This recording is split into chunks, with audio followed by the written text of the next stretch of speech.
Scored a couple goals last year, and his young player has some talent. But for Loudoun, to be honest, that's a whole bunch of new faces. We're all going to be learning on the fly. Yeah, there's one face that everyone in the USL Championship knows, and that is Goodrum, the forward for Memphis 901 FC.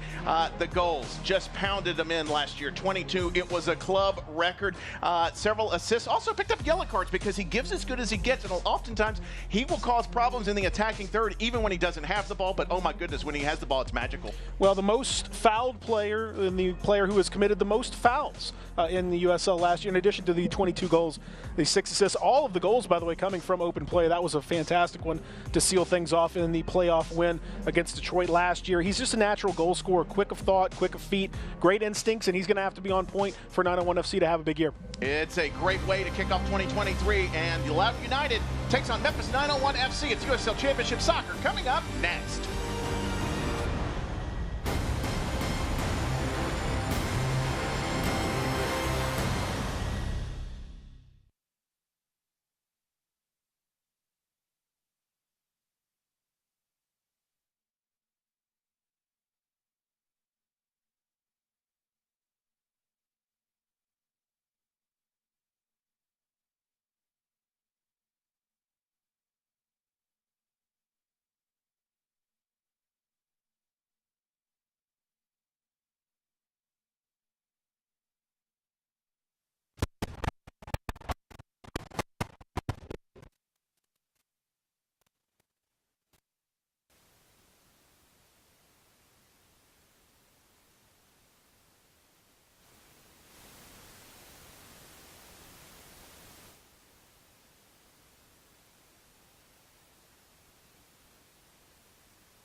I won the jackpot. Yeah.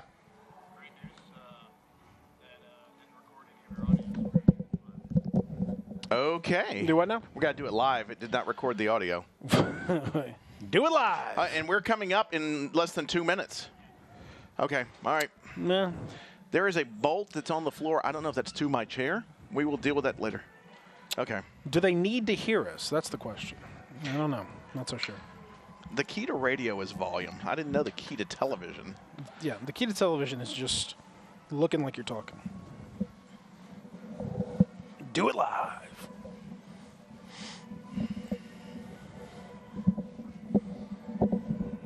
Just a couple of guys having cocktails. Just a couple guys just enjoying Best life. rates in town on CDs and IRAs. Guaranteed. Okay.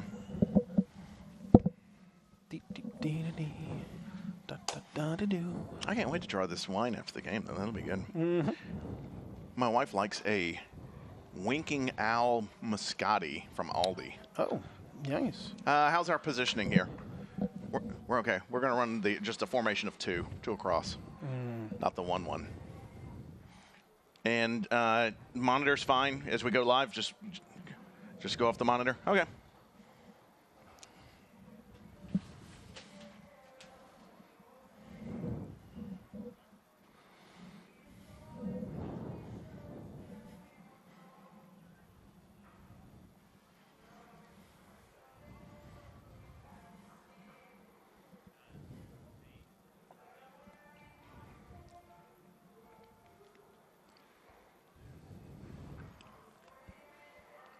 A record-breaking 2022 from Memphis 901 FC, but now with summer signings and a brand new coach, there are a lot of changes, but one thing remains the same. They want the playoffs and more. Memphis 901 FC hosting Loudoun United. It is opening weekend in the USL Championship, and we can't wait to bring it to you. And guess what? It's coming up next.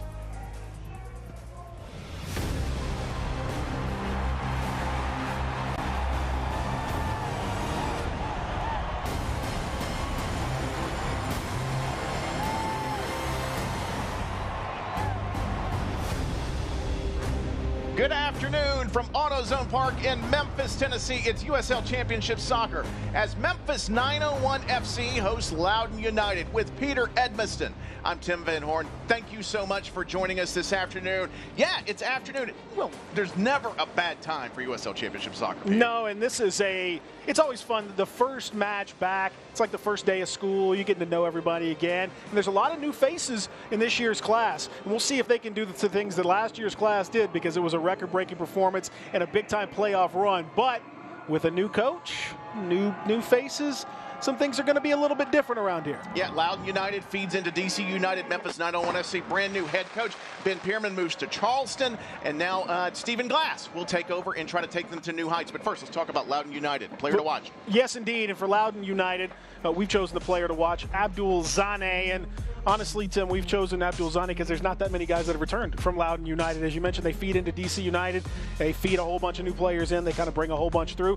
Abdul Zane coming in on loan from the club in the Ivory Coast that produced Salomon Kalou and Yaya Toure, so maybe he's of that standard. He's only 20, long way to go, but he's certainly talented. He starts on the bench tonight for Loudoun United FC. Yeah, and he'll be an interesting guy off the bench for head coach Ryan Martin.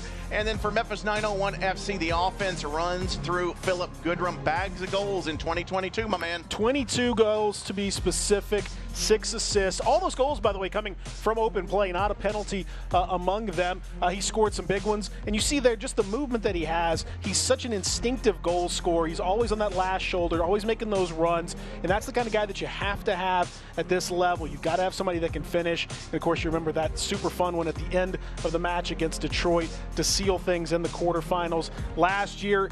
A lot is going to be on his shoulders, and a lot has been said already. So, Philip Goodrum, it's time to perform.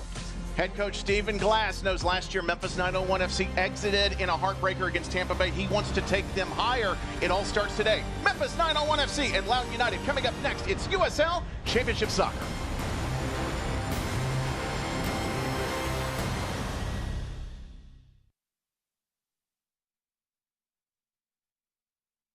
First South has the best rates in town on CDs and IRAs.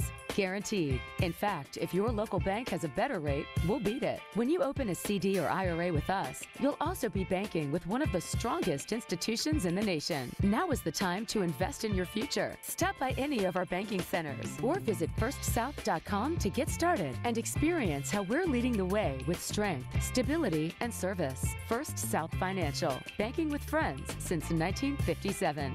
At First South Financial, whether you're buying your first home or refinancing your current home, we will always find the most efficient home financing solution for your needs. First South Financial is a full-service mortgage lender offering VA, FHA, conventional, jumbo, and adjustable rate mortgage loans. We even offer loans with no points, fees, or closing costs. Let our lending experts help you find the loan that's just right for you. Visit firstsouth.com today.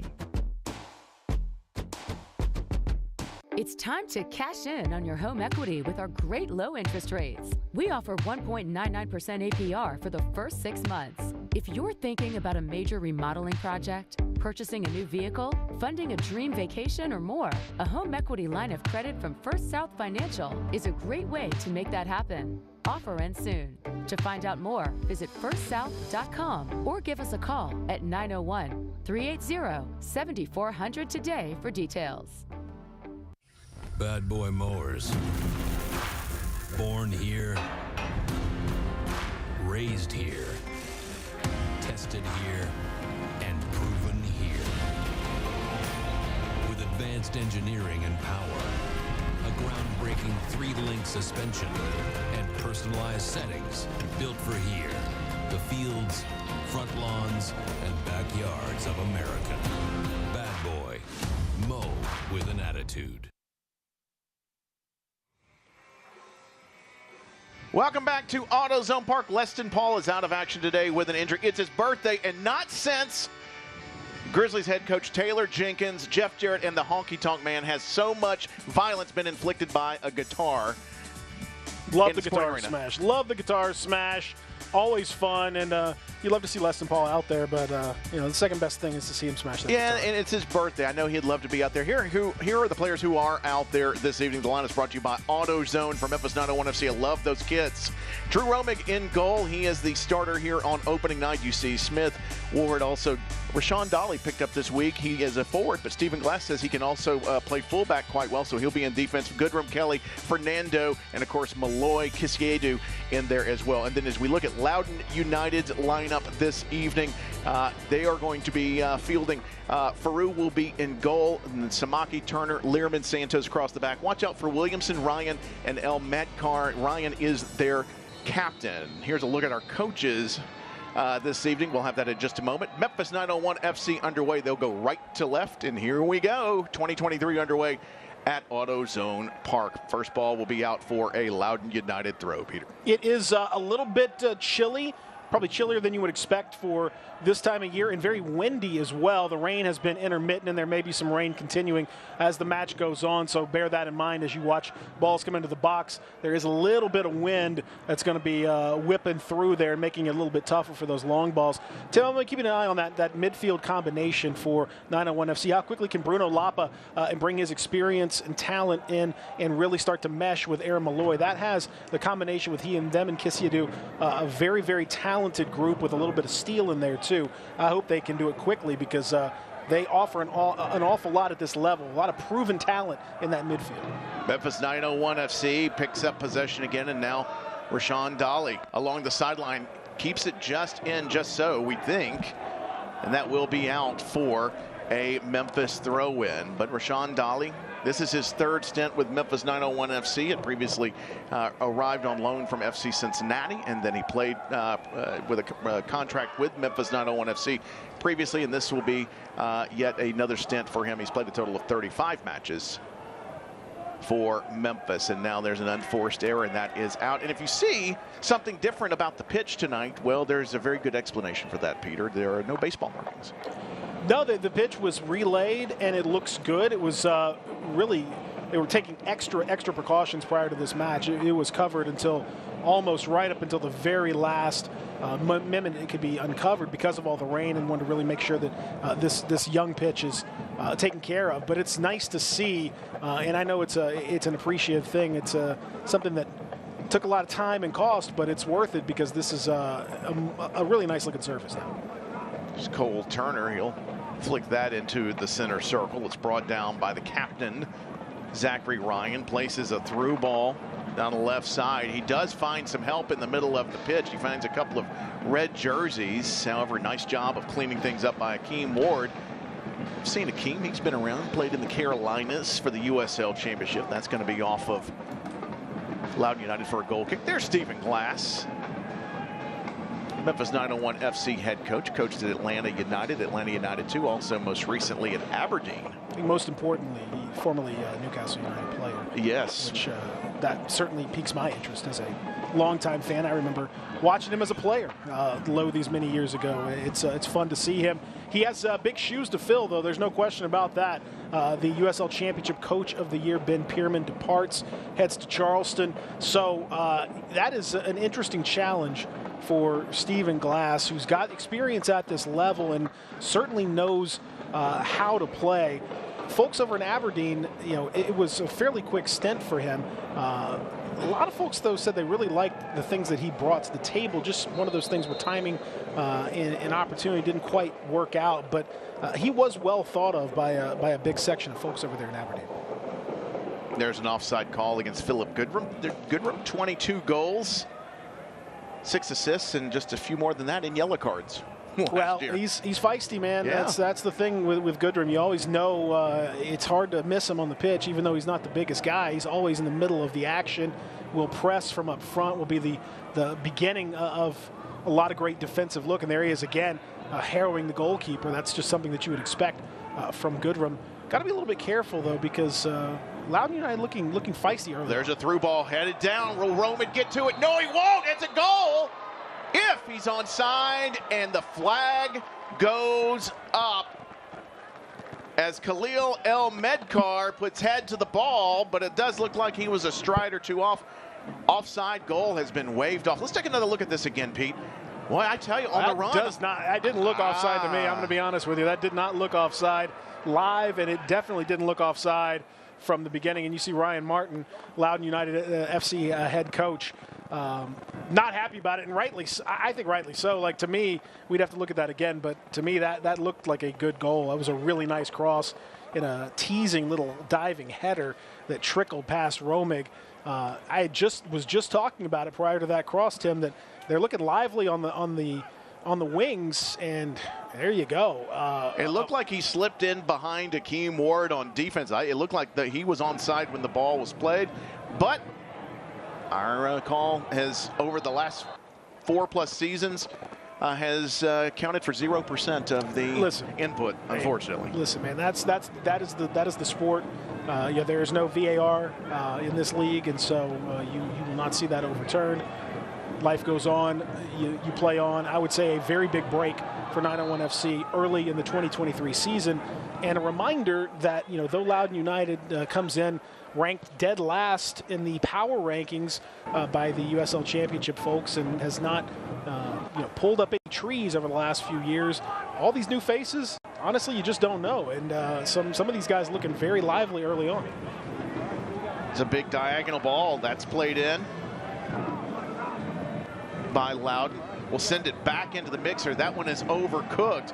Oh, nice hustle play, though, for Loudoun United as Samake gets there, but runs out of real estate, and it'll be a goal kick for Memphis. But good work, and you see what they're trying to do. They're working some diagonal balls. The goal that was waved off was one through the ground, and then that one went aerial, trying to pick out Santos on the overlapping run. So they do come in with a game plan, and as you mentioned, in the power rankings, they may be dead last, but they have come in to spoil the opening night party for head coach Stephen Glass at Memphis 901 FC. There's a bit of physical play. That'll be a foul. Whistled in. And again, those power rankings are as much guess as anything else. At this point in the season, we really don't know. They're just a lot of new names, a lot of new faces, a whole bunch of newness throughout the season for everybody, and in particular for Loudoun United. The thing is that I do think Ryan Martin has given them a little bit of a mentality in this game. They've really been first. They're kind of beating 901 FC to the punch here in some of these 50-50 balls. They look a little more lively in the tackle, and they are able to kind of streak down these wings with those long diagonals and some of the overlapping runs. And they're putting some pressure on a young group of fullbacks that is inexperienced with this team. They're experienced overall, but they're inexperienced with this group. And that's a concern, I'm sure, for Stephen Glass early on in this season. Drumline roaring away, 8th minute here in Memphis, Tennessee. Memphis 901 FC and Loudoun United. Thank you for joining us, Tim Van Horn and Peter Edmiston. Here is a ball that slid to the right side. Good 1-2 work by Armenicus. There's a shot, and that is buried underneath Drew Robick. No problem with offside on this one, as Thomas Williamson goes low and drives it home in the 8th minute to give Loudoun United the 1-0 lead. Well worked, about 25 yards from goal, and then was able to slip it underneath the last line of defense. And he opens his account early on here in the 2023 season. Well taken goal. Well, the warning signs were there, Tim, and Memphis 901 FC can't say they haven't been warned. Could easily be 2-0 with a goal that was disallowed for offsides, but this one, no problem there. And if you look at the interplay here, absolutely phenomenal goal. That is a first-class, top-quality goal that wouldn't look out of place in some of the highest leagues in the world. Absolutely fabulous passing, great runs, and an excellent finish by Williamson through the legs of Romig to make it 1-0. Loudoun United is coming out with a purpose here early on. Armenakis ran point. You'll see him throughout the night. Watch for number 10, as he is the one that slipped the pass through into Williamson. It was a beauty in the 8th minute. Memphis 901 FC now trail here at home in the season opener.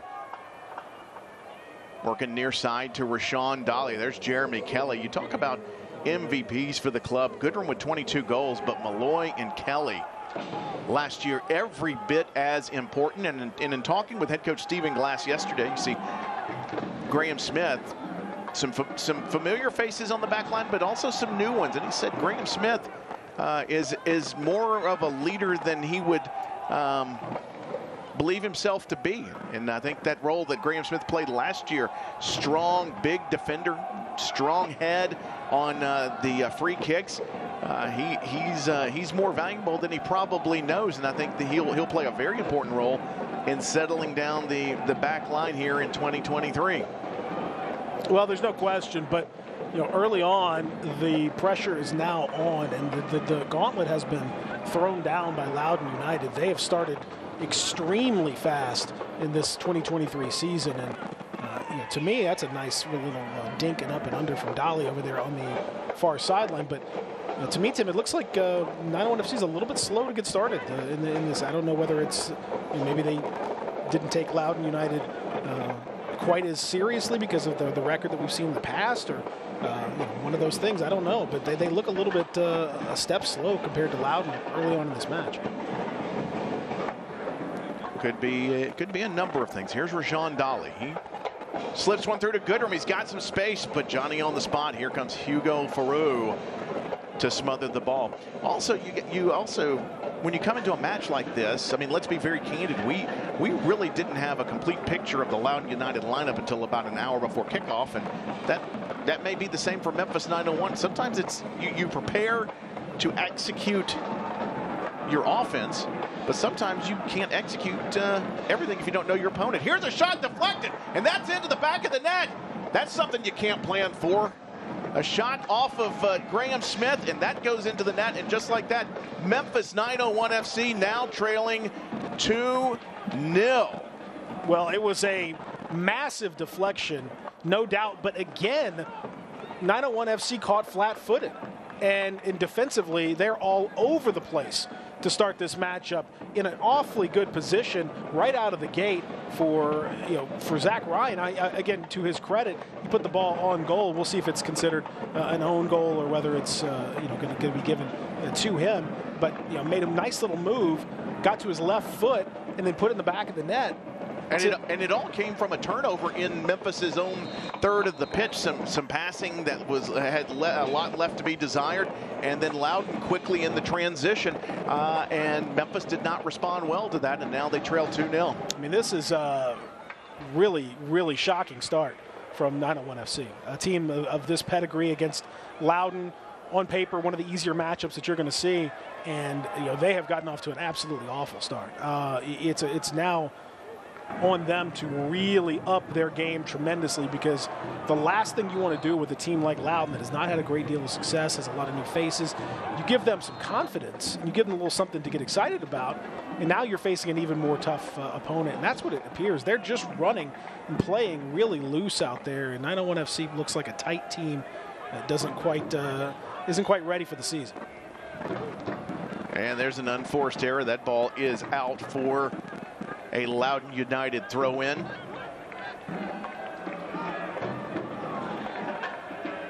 But to our point before the goal, if you don't know, especially at the beginning of the year, you don't know who you're preparing for sometimes. That can make it difficult. But again, that also goes both ways in an opening night, to be very fair. Bruno Lapa over the top. That's to Luis Fernando, a name that we look forward to calling quite a bit this season. He's on the far side. He'll bring that to Akeem Ward, who will bring it all the way back out to Aaron Malloy. Malloy is able to regain after one bad pass. The second one, though, he can't, and now off come Loudoun United. There's a nice touch by Williamson, but cleaned up nicely by Graham Smith. Well, and I mean, you mentioned being candid. I mean, if you look at the big mistake here. Play on, says referee Eric Tattersall. I'd like to see that one again. That looked more than incidental. That little collision that happened is he had an opportunity there. It was a clear goal-scoring chance. If that whistle's blown, not only is that a penalty, that's a red card. A huge decision by the official not to blow the whistle. Here's another look at the play. You see Santos. And this is just some sloppy play here. Nice pressure put on by Goodrum.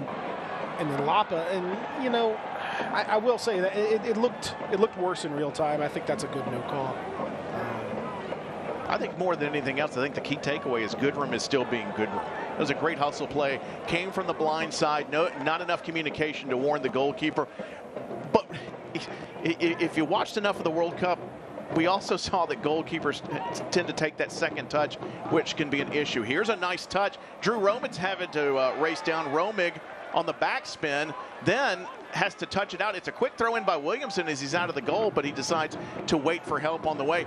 Romig tried to clear it. It had a backspin. It didn't go out, and then he clears it, but there's a ball waiting on the sideline, and he had to sprint back into the middle of the goal. Yeah, it's one of the things that we've seen leagues do, and the USL Championship is doing it, where you mandate that the ball is back in play faster. You know, in previous years, that ball, you would have to go get that ball, and it would have given Romig time to get back into the net. But now, because people want play to be quicker, there's a little foul in there. Now that ball is recycled very quickly, and Romig had to run back. Thankfully, it all kind of worked out for 901 FC. But there is a foul and a free kick, and this is a dangerous area where we've already seen one goal that was disallowed produced from this very region right here. Jeremy Kelly with the talking to. Now Bruno Lapa, Laurent Kissiedu. A short restart from distance. Armanakis with the back heel to Santos. Santos sends it in far post. That's overcooked though, and that will be out for a goal kick. Select, it's the official match ball supplier of the USL Championship and many elite leagues throughout Europe. Visit www.selectsportamerica.com for the latest Select products, specials, and more. Select, the player's choice. I wish they made a golf ball, because the Select soccer balls fly true. Well, this here's a near giveaway, top of the box, Malloy. He'll spin away, still being tracked heavily by Loudoun United. Finally hits a chip shot as Aiden Roca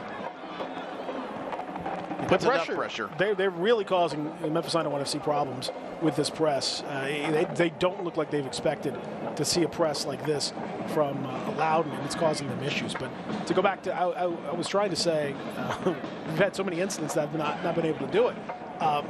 You know, to be honest with you, like the notes that we got from Loudoun were just as bare bones as they get, basically, because I'm not sure that even they had information on some of these guys up to right until game time. We just didn't see a whole lot from them, and so it's really hard to deal with that sort of thing. Here's Kissiedu. He's going to switch this far side to Akeem Ward and over to Jeremy Kelly. Some familiar names mixed in with some new ones, but Memphis right now, not a lot of quality possession. Really, their best opportunities have come off of the press and attempting to force turnovers. And now look at this pressure by Loudoun United. They're pressing 2 and 3, and they're doing it very selectively. They'll let Memphis have a little bit of space, and then all of a sudden they'll turn on the heat. And Memphis right now struggling a bit with that. Here's a throw, though, deep in the attacking end. Bruno Lapa will drop it about 10 yards back to Akeem Ward. Jeremy Kelly will cycle this all the way back to Graham Smith. It's a dangerous man. If Memphis can get some free kicks in the attacking third, Malloy has been the man. Graham Smith, those two love to connect on free kicks. They are a special bunch. But Memphis not in a position to do this just yet. We're in the 19th minute. And yes, you read the scoreline right. Loudoun United with goals from Williamson and Ryan lead the homestanding Memphis 901 FC 2-0 here at a cool and damp AutoZone Park on this Saturday afternoon. There's another ball that has been blocked by Loudoun United by their high pressure by Armanakis, and Aaron Malloy uncharacteristically yet another pass which has gone begging for him. Well, Malloy is dropping back deeper and deeper to receive the ball, and you can see it right there. And again, that was a pass that put him into a little bit of trouble. Turns now in trying to distribute, but he's so deep that the distribution points are not what he normally expects, and it's causing him to make some passes that are a little bit rough. Jeremy Kelly skips the midfield. He gets it to Luis Fernando. The heavy touch, though, and nice and easy does it for Hugo Farou.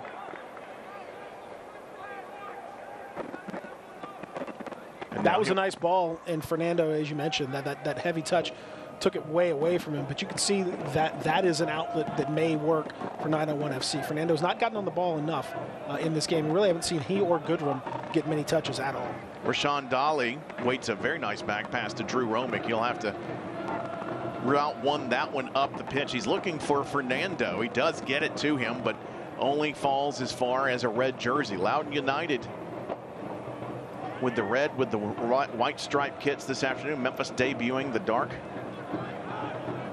kits. The Pumas look good in the pro shop, by the way. They look really nice. I'll eventually probably pull the trigger on one, but they told me the abs on like the model of the jersey not included. I was really hoping for something more slimming, but they said no, you got to go do some cardio. So that's the way it is. Yeah, I had to model for that for a while. It took, I mean, the sitting was really a long session. I think it was worth it. I think they could turn out well. Oh yeah, it was fantastic. I'm surprised they have any left on the racks this afternoon. But you can go to Memphis901FC.com and definitely find some of those. Don't miss a minute of the action in 2023. Whether your club is on the road or at home, catch nearly every second of USL Championship action on ESPN Plus, the home to the USL, MLS, La Liga, the Bundesliga, UFC, and more. And sign up today at plus.espn.com. And sometimes these leagues and UFC kind of mingle if you watch some of these matches late into stoppage time. Indeed. Well, there's some of the Bluff City Mafia. They're up on the screen today. And now here's an interesting opportunity for Memphis 901 FC. We've got a foul on the far side against Goodrum. That'll give Aaron Malloy a chance to send one into the box here. And Graham Smith and all the big guys will be heading up toward the top of the box. Here's another look at what happened. I'm not even sure. I'm not even sure that Samake knew that he was there, but nonetheless, knocked him down here in the 22nd minute now. Well, Samake's a big dude on top of that, so when Samake runs into you, you stay run into. He's got some thickness to him, and so I think it was incidental, but still, it's a foul. Fernando decoys, ball in by Malloy, headed down by Goodrum. Was there a deflection? There was.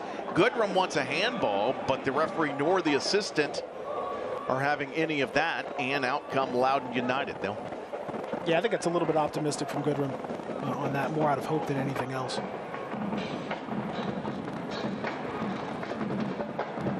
Long ball overplayed. Romick, top of the box, and here come Memphis resetting over the top.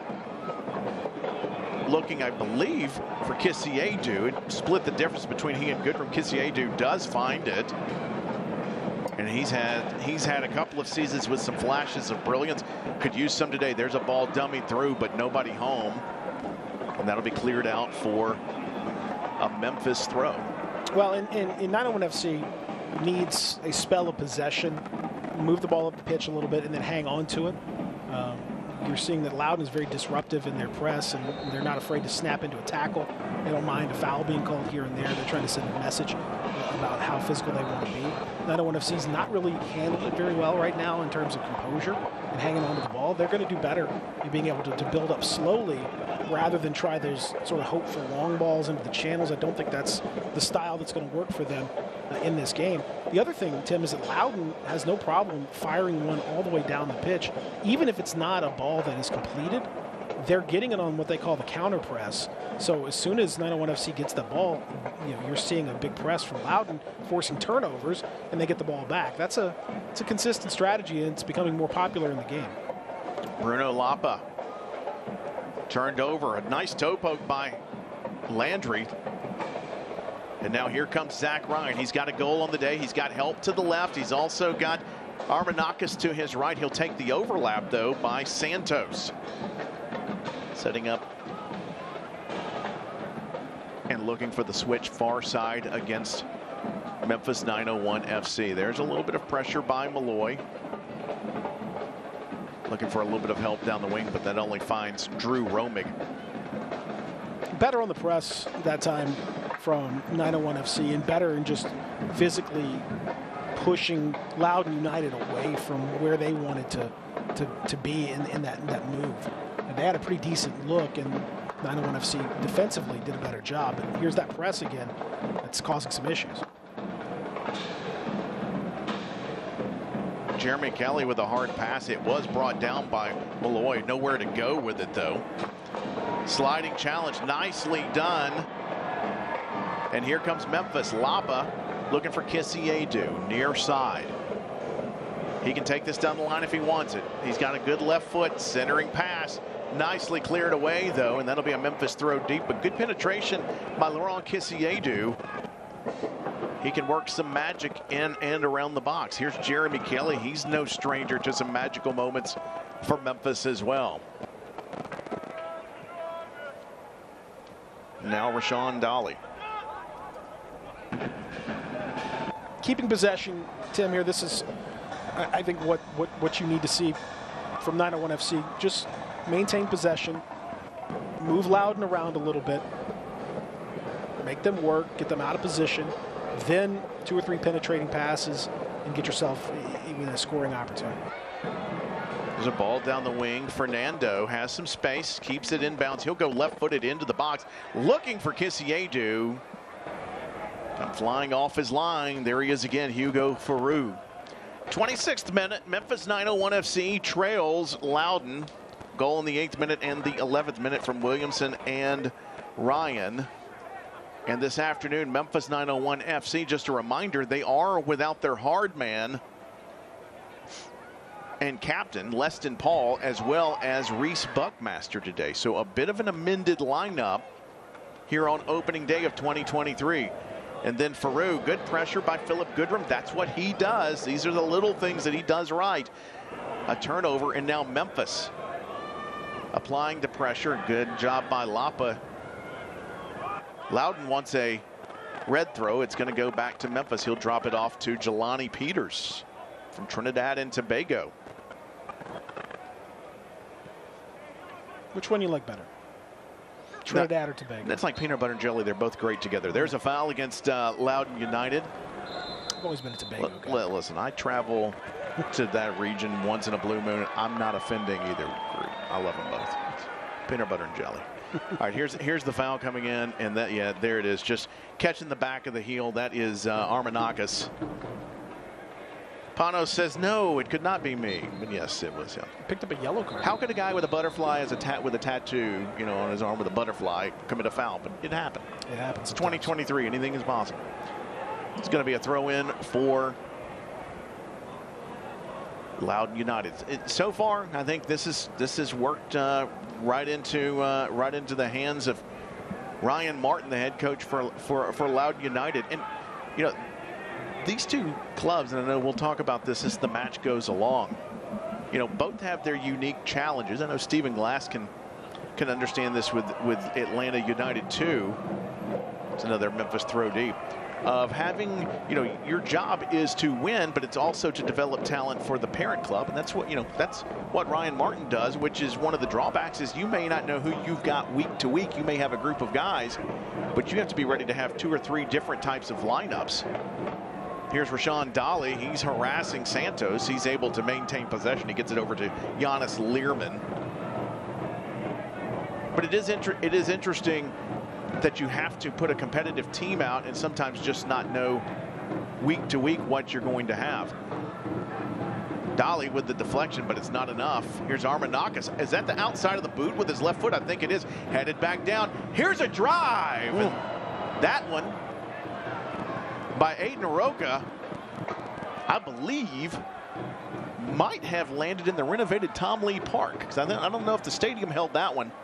He got under that one a little bit, Tim, but again, another dangerous situation. It was the outside of the left foot where he made that cross, a good head back, knocked it back, and then you see he just would have hit a spy balloon.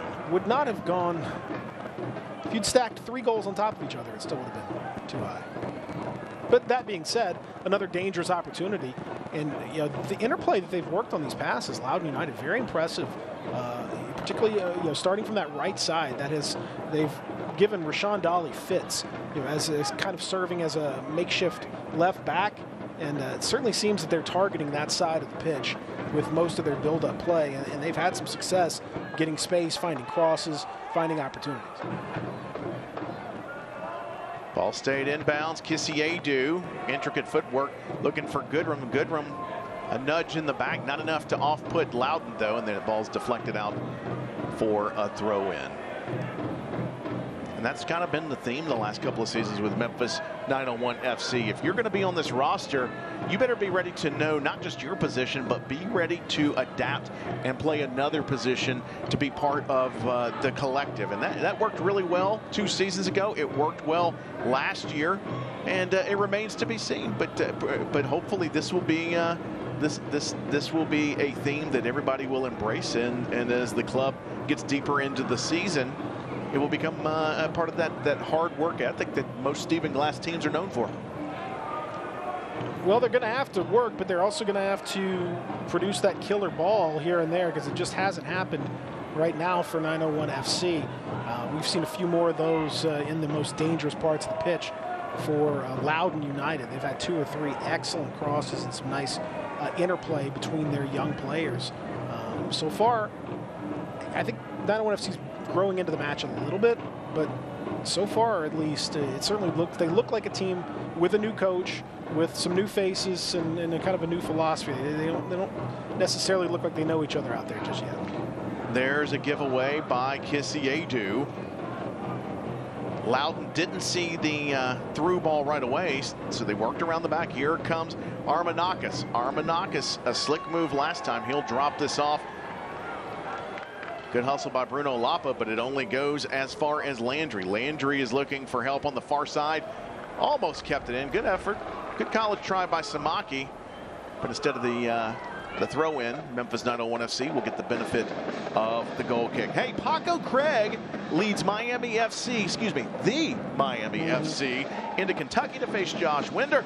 And the reigning Eastern Conference winners, Louisville City FC, don't miss the start of the new season on the USL on ESPN, Saturday, May 13th, 7 p.m.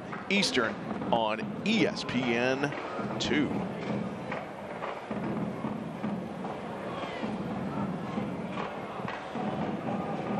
Aaron Malloy grabbing his thigh.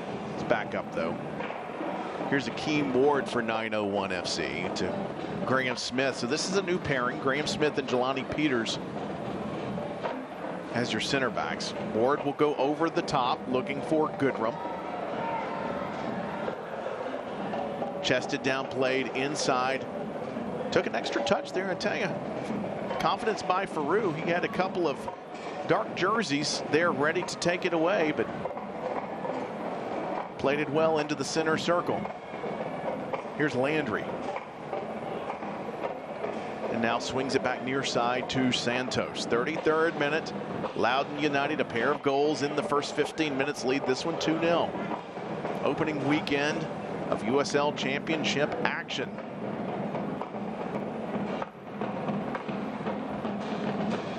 Samaki to El Medkar. And now Loudoun enjoying a bit of possession. I don't think they're resigned to just knocking it around. I think they're looking for the right moment. Here's an in-swinging pass to the top of the box. It is taken down by Ryan, and a shot and a save by Drew Roeming. I think that was right down Central Avenue.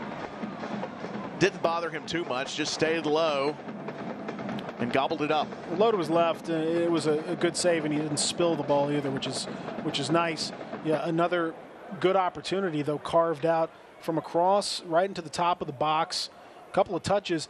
And Tim, you shouldn't be giving guys that much of an opportunity from 18 yards out. I mean, it's thankfully, from 901 FC's perspective, he shot it more or less right at Romick, but that's a really good goal-scoring chance. And that marking in that part of the pitch, putting that pressure on and then keeping up with the movement from Loudoun United has been a problem for 901 FC throughout this match. They just aren't keeping up with that movement, and that makeshift back four seems to be having some problems right now. Would it be fair to say that Loudoun United have been excellent working the 1-2 in the attacking third? Yeah, I mean 1-2s, overlaps, all kinds of opportunities like that we've seen. They've been very successful in their communication, and their interplay is surprisingly good for a team that really hasn't played together very much at all. That's been a little bit of a surprise. from my perspective watching them play, and I'm sure it's a little bit surprising to Stephen Glass as well. Shots on target here in the first 34 minutes of action. Loudoun United to have 3. Memphis yet to force Faroux into a save.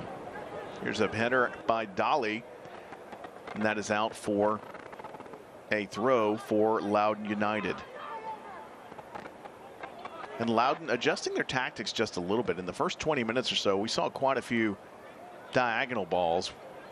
They've been playing quite a bit on the ground. Here's another one through the ground to Williamson. Williamson with a shot. Did Roman get a piece of it? I think that one just skirted safely wide for a goal kick. That is going to be a goal kick. They're working the middle part now after really overloading the sides and finding some space here and there. Many opportunities, and it's fair to say the play has been mostly on 901 FC's side of the pitch right now. Their final third has seen more action than most. I think Dolly put him off on the shot, and I think that one is why that one spun harmlessly wide to the left of Drew Romig's near post. Romig will send it back in. But the tactics, I've noticed they've evolved just a little bit, or they've changed. I guess evolved wouldn't be a fair word. More of a ground game here the last 15 from Loudoun United. There's a challenge by Graham.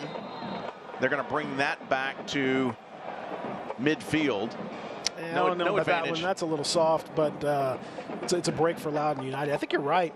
And if you look at the positions that they've played, and you look at kind of the way things have gone, you're seeing that there's overlaps have been the big thing on either side of the pitch. The Loudoun United is doubling up on the 2 fullbacks for 901 FC, and in doing so, you're seeing Ward and Dolly having to deal with a lot back there, a lot of personnel, and that's where those 1-2s have been so successful. They're creating numerical advantages, 3-on-2s, 2-on-1s, and they've been very good about that. Chested down by Akeem Ward. Memphis 901 FC with the throw possession. 51% for Memphis, 49. There's another giveaway. The giveaways have been just far too many for 901 FC. Oh, there's a nice takeaway by Bruno Lapa. He's got help to either side if he wants. He goes to Kisiedu. Here's Laurent with a chip, and he scores!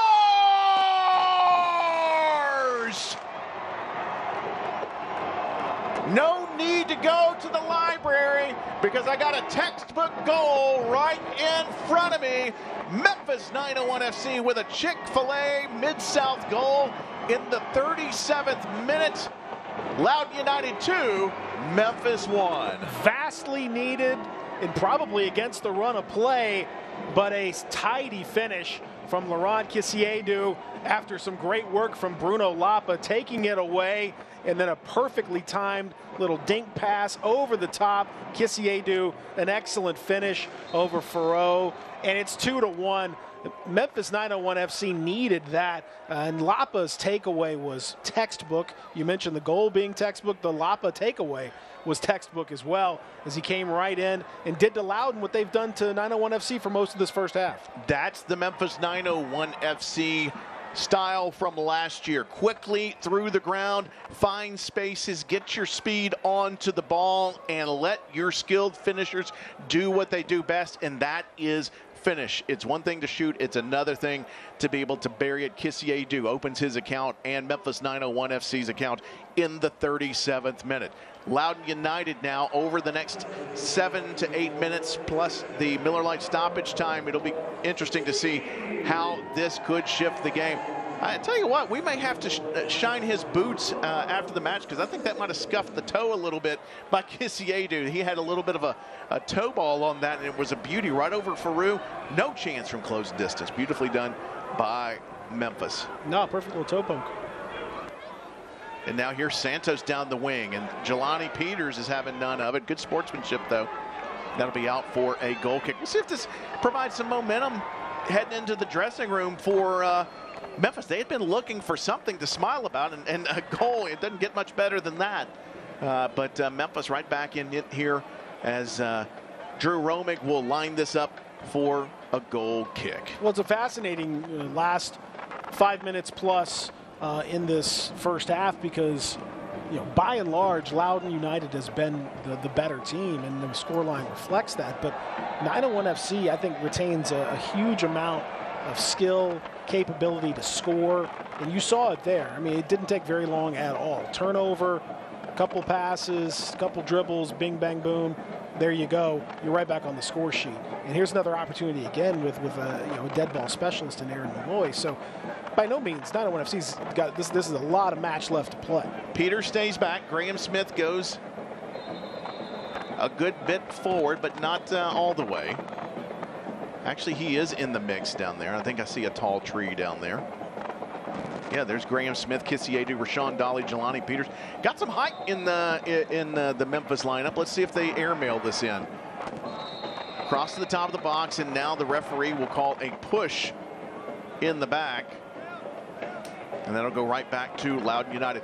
Fans, make sure you tune into the official 901 FC podcast. All the cool kids are doing and listening to the podcast these days. Listen for exclusive interviews with players, coaches, and more. The podcast is available right now on Spotify and at 901fc.com. Make sure you check that out, boys and girls, and listen to the after the match today. Make sure you check it out. Restart here in the 41st minute. And Jelani Peters, or rather Akeem Ward, will boot that out for a Loudoun throw. Had some rain earlier. This end of the pitch was mostly covered with a tarp. Some brand new grass was put down Tuesday into Wednesday. The ball down the line. Is there a foul called here? Yes, they're going to call this just outside the box. And it'll be a yellow card for Akeem Ward, as looks like El Medkar. Well, Tim, I don't think that takes a tumble. Akeem Ward can have any complaints about this. He was definitely late. El Medkar gets the first touch of the ball, and then boom, he's cleared out by Akeem Ward. It is outside the box, so it is not a penalty, but this is certainly an area of concern for Memphis 901 FC defensively, and you definitely don't want to squander the momentum that you've gotten by getting the one goal back by giving something up this close to the end of the first half. A pair of Loudoun players are over the ball. It looks like it's Roca and also Samake. They've moved that thing about a yard closer without the referee paying attention. I'm not sure why you would do that. It makes it a little bit tougher for the it doesn't seem, I don't think that's a good idea for them, but they're doing it. So 18 yards wide of the near post. Roca with a shot, and that's into the side netting, and that is out for a goal kick. And Roca is not happy with something with the officials. Well, I think he thinks that they weren't 10 yards back, that there was some encroachment before his strike. That Roca, that was an impossible angle. I mean, you got to be Leo Messi to do something like that. And with respect to Roca, he's not Leo Messi. That's a very, very tough shot to put in there from that angle. Jeremy Kelly brings the second ball down. He's going to send all the way back to Romig, who's about 25 yards out from goal. Headed down, corralled by Loudoun United. Cole Turner. Now Learman finds Armanakis.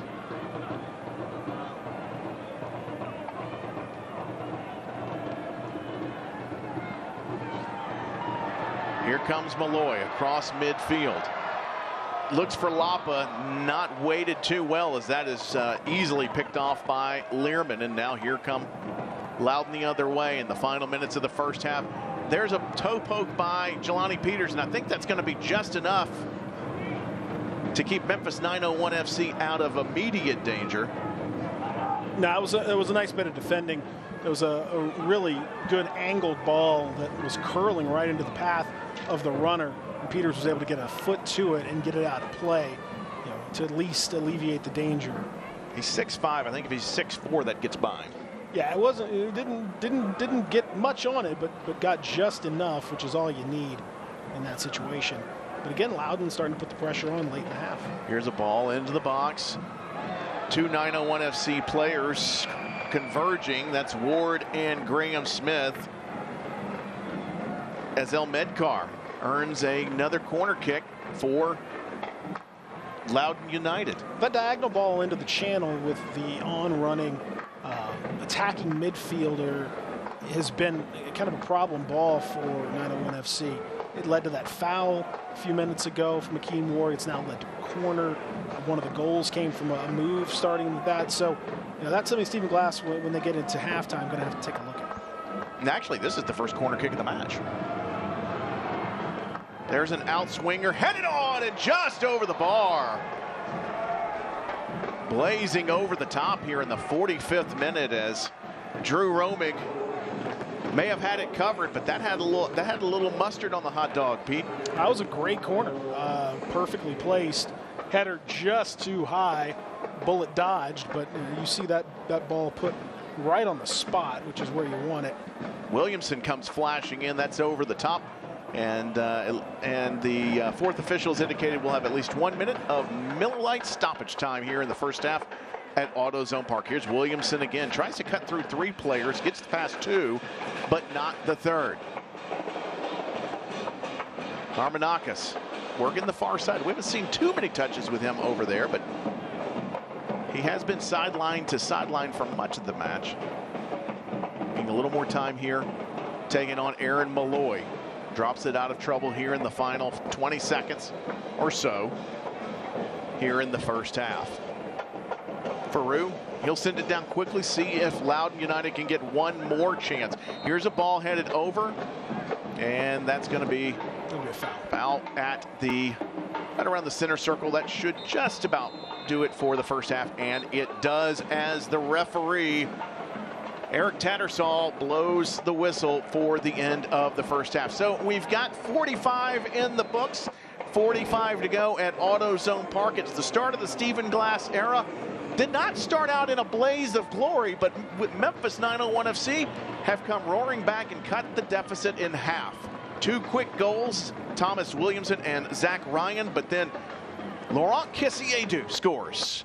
At the end of the first half, it's Loudoun United 2, Memphis 901 FC 1. We will be right back with plenty more. We've got your scoreboard, upcoming matches, and your stats coming up.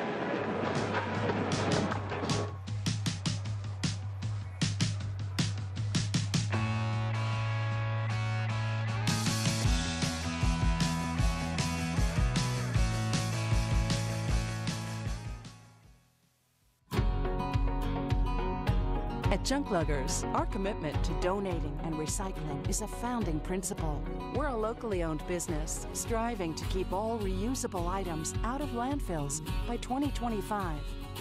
While quality customer service, respectful team members, and competitive pricing are all industry standards, we stand out by donating and recycling whenever possible. Consumer investigator Andy Wise here. I'm talking with longtime customers about why they love the Shot Nurse. What do you love about the Shot Nurse? Because of my work, I have to get a lot of vaccines for travel, and the Shot Nurse always has everything I need, and I don't need an appointment. I love it. For efficient wellness and immunization services, the Shot Nurse is your wise choice. Solutions you need with the personal touch. The Shot Nurse. American made means more than just being made in America. It means representing the values that our country is founded on. Hard work, independent spirit, revolutionary thinking, breaking a few rules, and doing it all for the right reasons. American-made bad boy mowers. Mow with an attitude. At Junk Luggers, our commitment to donating and recycling is a founding principle. We're a locally owned business striving to keep all reusable items out of landfills by 2025. While quality customer service, respectful team members, and competitive pricing are all industry standards. We stand out by donating and recycling whenever possible.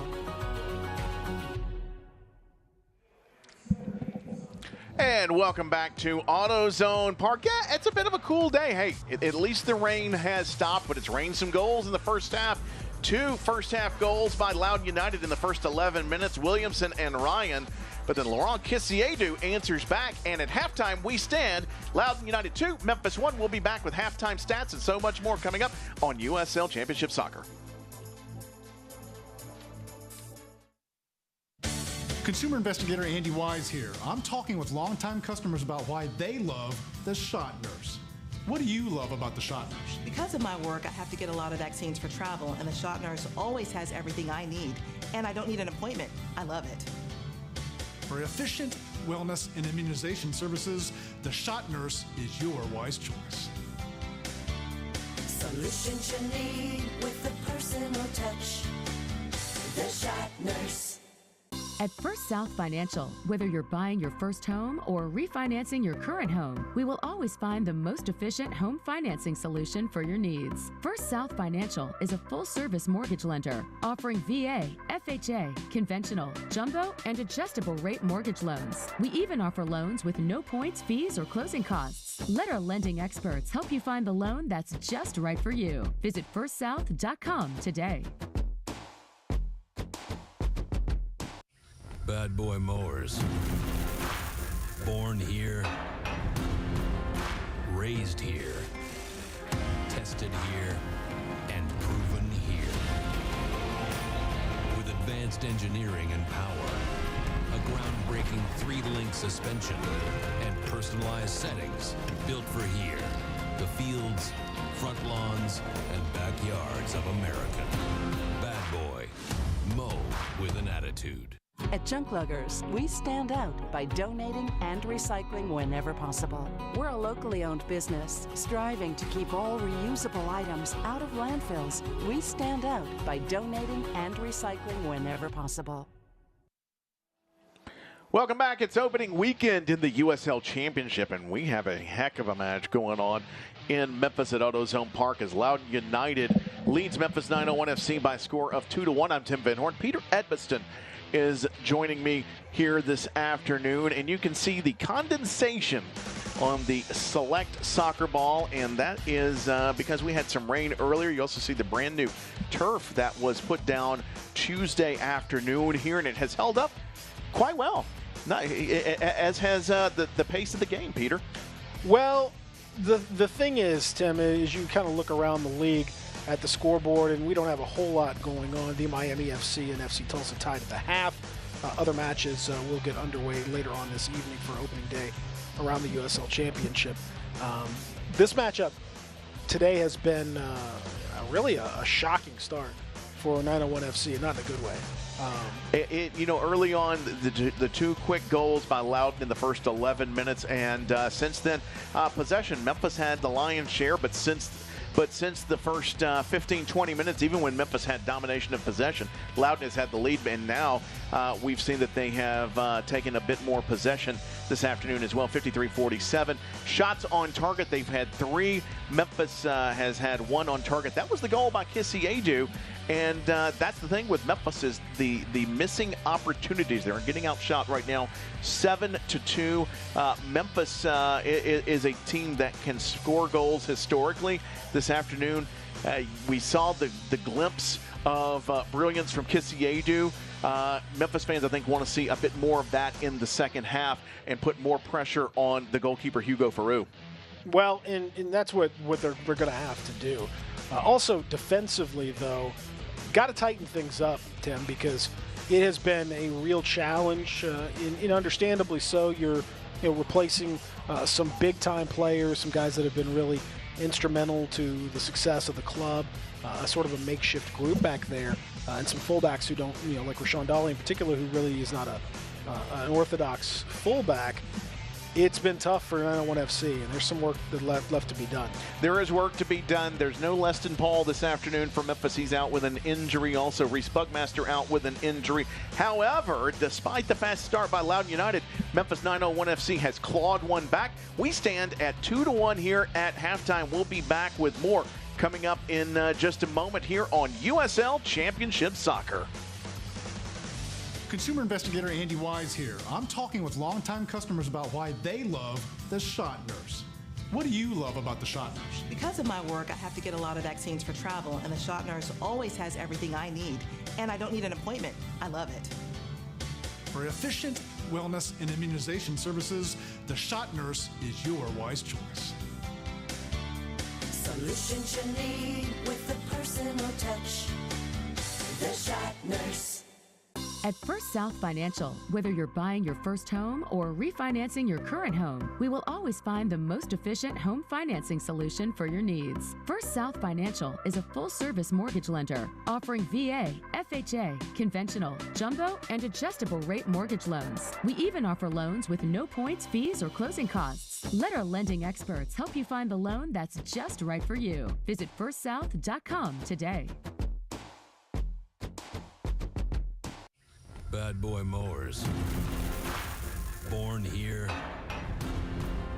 raised here, tested here, and proven here. With advanced engineering and power, a groundbreaking 3-link suspension, and personalized settings built for here. The fields, front lawns, and backyards of America. Bad Boy. Mow with an attitude.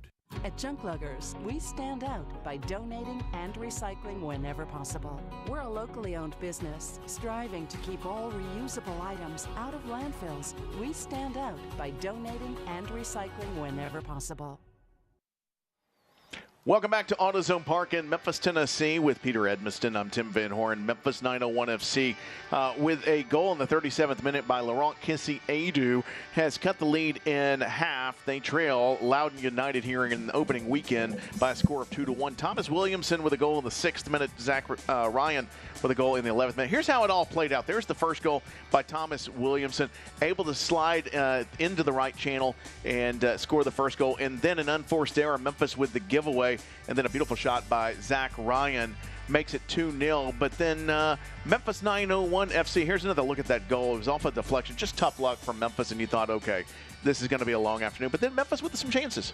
Well, things improved a little bit, although, again, it took a while for that to happen. You see another opportunity, a really good chance from the 18 yards out, and easy enough for Romig to handle. The first 30 minutes was rough, but then here comes the goal to cut it to a 1-goal lead. Kissy-Adu with a very, very confident finish, a little toe poke chipped right over the oncoming keeper. That came off of a turnover, and you saw in the last 15 minutes or so, things improved for Memphis. It was a better look from Memphis 901 FC as the rain starts to fall. It was better from 901 FC. At first 30 minutes, though, that's where Stephen Glass is going to kind of have to look back and figure out what happened there and how do they deal with some of the things that Loudoun threw at them, because that's going to be a challenge for them going forward. Still got plenty of opportunity, though. Oh, absolutely, and of course plenty of opportunity left in this match, and we are just getting underway here in the 2023. Here's what's coming up for Memphis 901 FC. Doesn't get any easier next week as Pittsburgh Riverhounds come to town. That is guaranteed to be a physical match. Note the start time, 4 o'clock Central, and then it's on the road on both coasts. A little bit of travel coming up March 25th at Oakland Roots, and then at Miami FC on April Fool's Day, and then back at home again for Las Vegas Lights, and then going down to Rio Grande Valley in late April. And those are the next 5 matches for Memphis 901 FC. So they've got a couple of Eastern Conference matchups, and then play their share of the West as well. Memphis 901 FC, of course, winning a home playoff game last year and then falling in heartbreaking fashion to Tampa Bay Rowdies. They're looking to build on that and No, hey, listen, 45 minutes in, trailing by 1. They've had some opportunities, but they're going to need some more. Don't miss your opportunity to catch the brand new official 901 FC podcast. It is now available, and it has exclusive interviews with players, coaches, and more. It's available right now on Spotify. And you can also go to Memphis901FC.com and get the podcast there and have a listen to that. I know my pal Pete Pranica is a part of that, and you will definitely won't want to miss that. As Peter said, the rain is coming down. The footing on the turf so far this evening, I have to say the grounds crew here has done one heck of a job to prepare this field to be ready. Can't thank them enough for the great work that they have done. For that, as they're able to, even with this rain, it doesn't look like footing's been a problem at all, Peter. No, they've handled it very, very well indeed, and it's going to be a challenge for sure to keep it going when the rain is coming down a little bit harder as it is in the second half. And at any moment we should hear very briefly, in fact now joining us now, Memphis 901 FC head coach Stephen Glass. Coach, first 11 minutes, 2 quick goals by Loudoun. It looks like your club made some adjustments and has begun to claw back. Your thoughts on the first half? Yeah, obviously a poor start, didn't start well at all. Boys have come back into it, managed to get the goal back, which is really important. So we need to make sure that we build on that second half and start a lot better than we did. All right, Coach, and I know it's rainy out there. The pitch has been in good shape so far? Yeah, it has. A little bit sandy. The guys have kind of caught the turf a wee bit when they're trying to hit the ball forward, but they need to get to grips with that as well. Like I said, Tyler and the grounds boys have done unbelievable to get the game on. So it's important that we go and win the game. Second half almost ready to begin. Coach, thank you so much for your time. Good luck, sir. All right. Less than a minute to go, and we will get underway for the second half right here at AutoZone Park. You see Loudoun United with a 2-1 lead here. The visitors coming in. And again, Stephen Glass has been there and done that with a club that is a feeder to an MLS team. He has the MLS coaching experience with Atlanta United as well. Of course, he comes from Aberdeen in Scotland, where one Sir Alex Ferguson also coached at a time as well. And I know he would love nothing more than to get 3 points out of this afternoon, especially given the fact that you have veterans Reese Buckmaster and Leston Paul sitting out due to injury today. So some adjustments have had to be made. Memphis is in this one, but again, Loudoun United has come out with confidence, and they have played very well in the middle of the pitch as well as their attacking third. Well, and I want to see how I don't want to see starts the second half again. That's really going to tell the story about how badly they want to fix what happened early in that match. They have gotten back into it, which is certainly encouraging to see.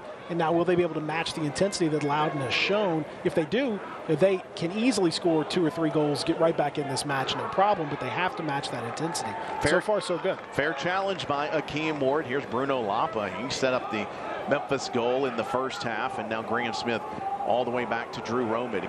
Romig will take a touch and then swing it to the left for Jelani Peters. He finds Rashawn Dolly.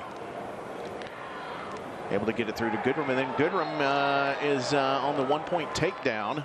Yeah, he was pushed into it and kind of slid down underneath. Goodrum got to be a little bit more involved. Yeah, he was trying to get himself in the mix, as he's certainly known to do. But hasn't really been a big figure in this match. And for the leading goal scorer of the team and one of the leading goal scorers in the league last year, that's not something you want to see. He's averaging, last year, Tim, he averaged almost a goal or an assist every 90 minutes.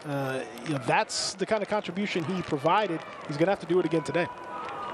Intercepted by Akeem Ward, but they'll bring that back. It's a foul by Luis Fernando, and that'll be on Samaki.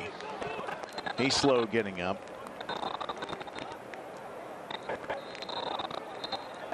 And he'll go into the books with a yellow card here in the 47th minute. The second Memphis player to go into the books this afternoon. Akeem Ward picking one up in the first half. Not a dirty challenge, but a hard challenge. And we'll see if Loudoun will hoof this one down into the attacking there. It looks like they're sending everybody down. They'll let Cole Turner just have a rip at this.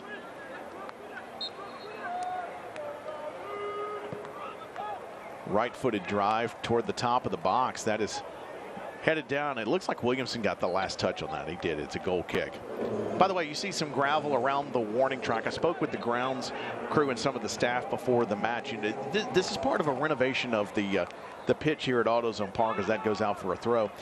There will be more material, whether it be dirt or clay or whatever, over the top of that. What they've done is a complete renovation to improve the drainage, which was the original drainage from 23 years ago. So. Yeah, and it certainly was needed because it did have a very difficult time draining.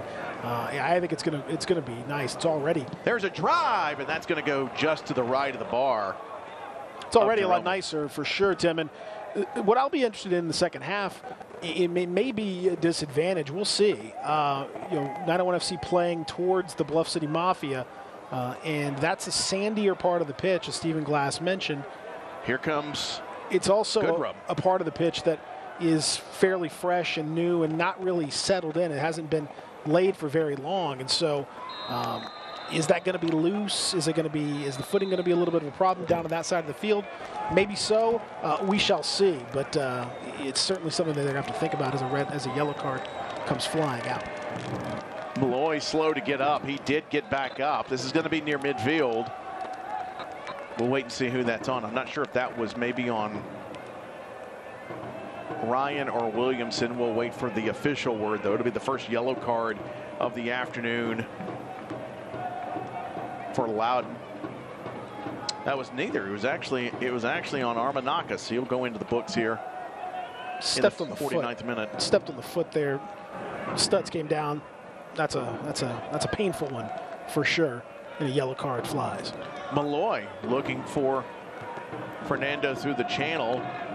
That falls short though, and now Loudoun United. That ball is booted up the pitch by Rolka. Graham Smith over the top, but no call.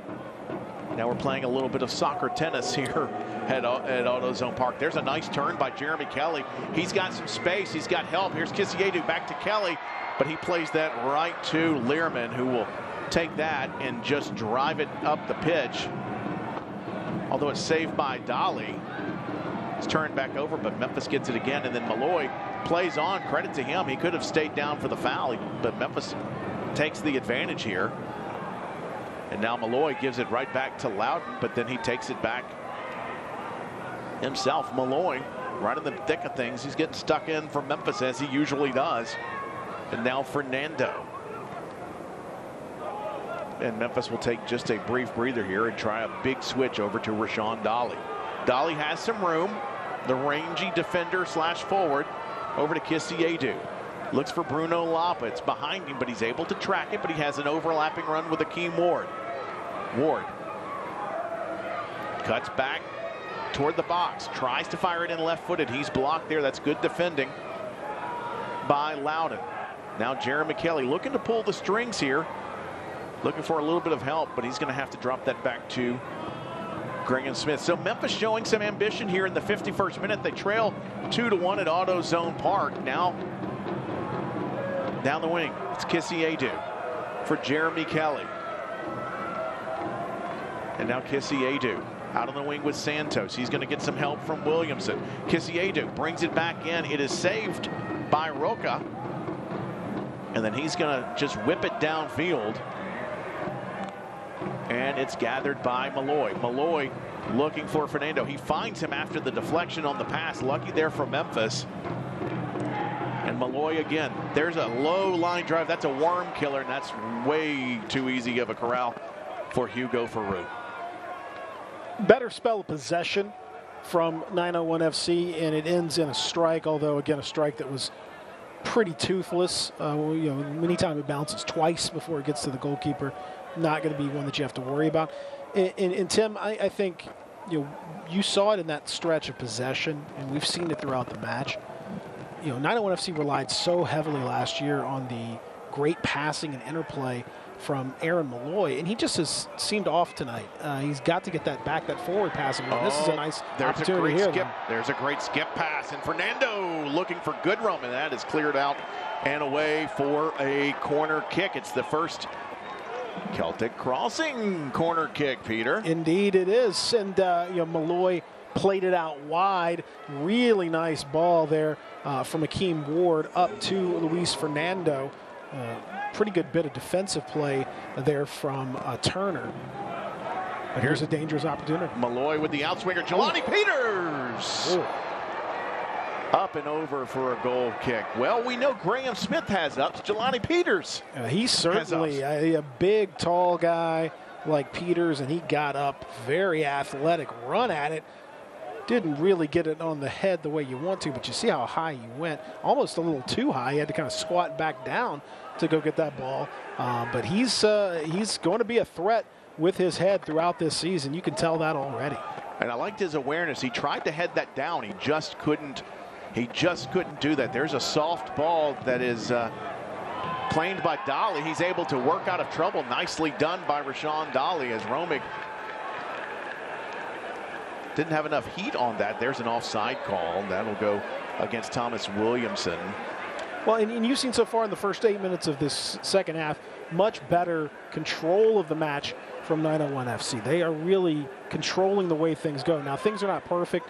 You're seeing too many giveaways, maybe not quite as deadly in the final third as they need to be, but they are controlling the tempo and the pace and the placement of this match. And that's something that they really couldn't do in the first half. So already you're seeing some improvement in that second half. And I don't think there's any huge tactical switches. I think it's just more of an intensity switch. Now Landry able to help in the transition. He gets it over to El Medkar. Now Williamson stood up by two 901 FC defenders. Akeem Ward, there's a hard slide in, but Akeem Ward gets it away. Looking for Goodrum. Goodrum wants a foul.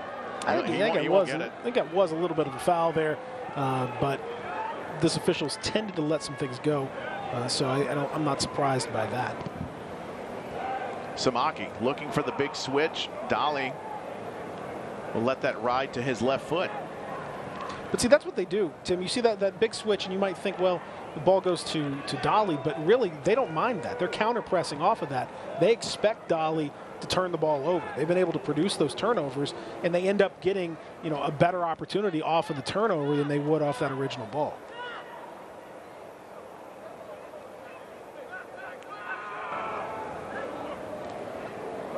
Here's Akeem Ward looking to gain some ground for 901 FC. There's a push in the back.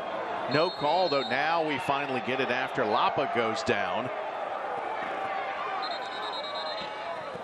Now our referee, Eric Tattersall. Now we're having some enhanced negotiations.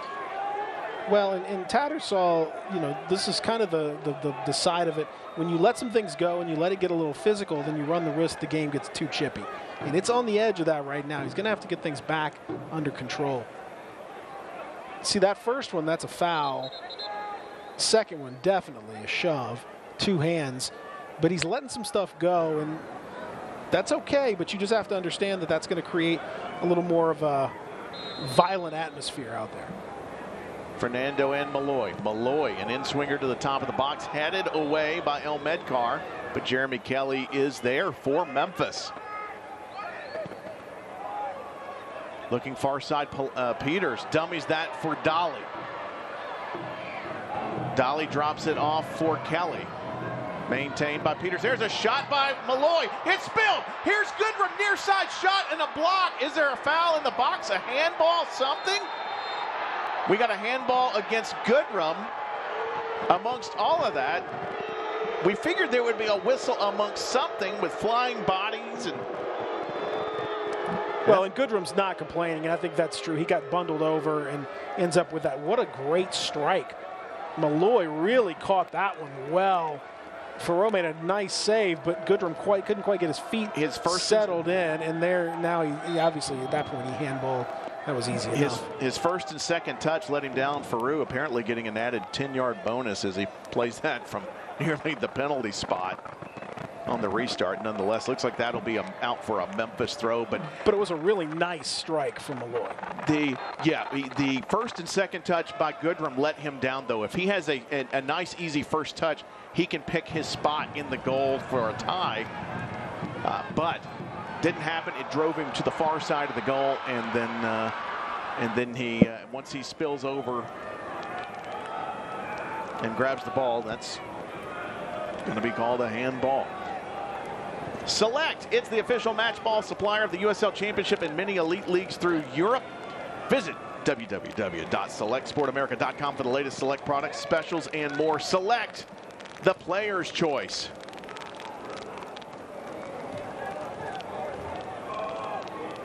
And Romig now over to Rashawn Dolly. The one touch by Kelly.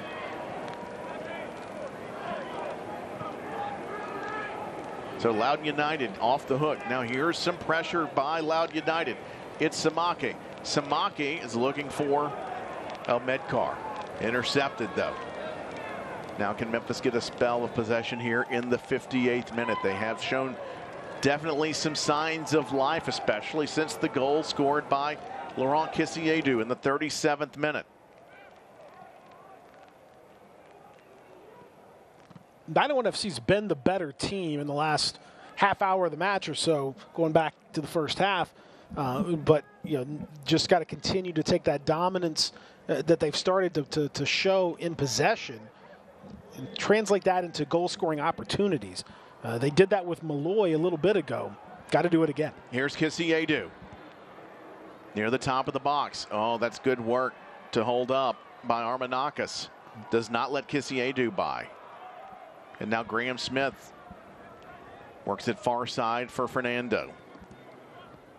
In swinging ball low, looking for Goodrum. Two red jerseys there, nothing doing for 901 FC. Neither side has used a substitution at this point. We'll see how the chess game goes. Here's Kissiedu.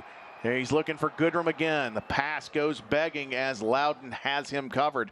Good double teaming. Now here's a ball that gets through. Got some space and some time if he wants it. He'll slide now near side for El Medkar. As Ryan and El Medkar and now Samake.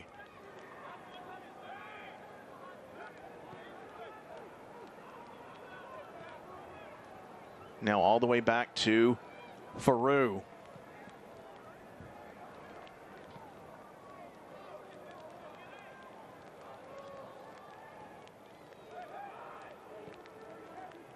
Samake has some room on the near side. Fernando closes him down though.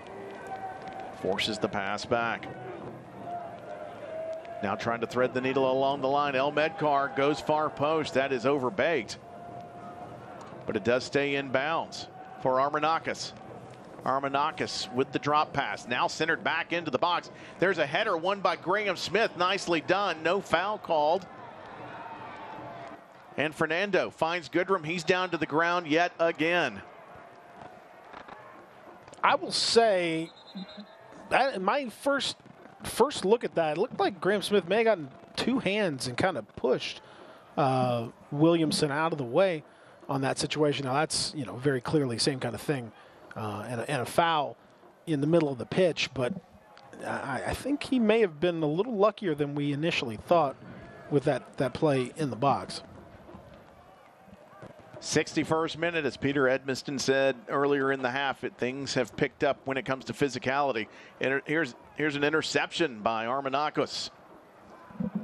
And now out. That's going to take a last touch off of Panos. That'll be a Memphis throw. Well, it's certainly been improved physicality from 901 FC. Loudoun has been pretty physical throughout this match. They've sort of set a tone earlier on, and I think now 901 FC is matching that tone going forward. And you see, Loudoun is taking their foot off that attacking gas a little bit. They're not getting as many guys forward as quickly. They're a little more defensive in their shape and in their matchup. Now here's a takeaway. Here's Kissiedu, far side of the box. Double, triple team, no place to go. He goes for the corner.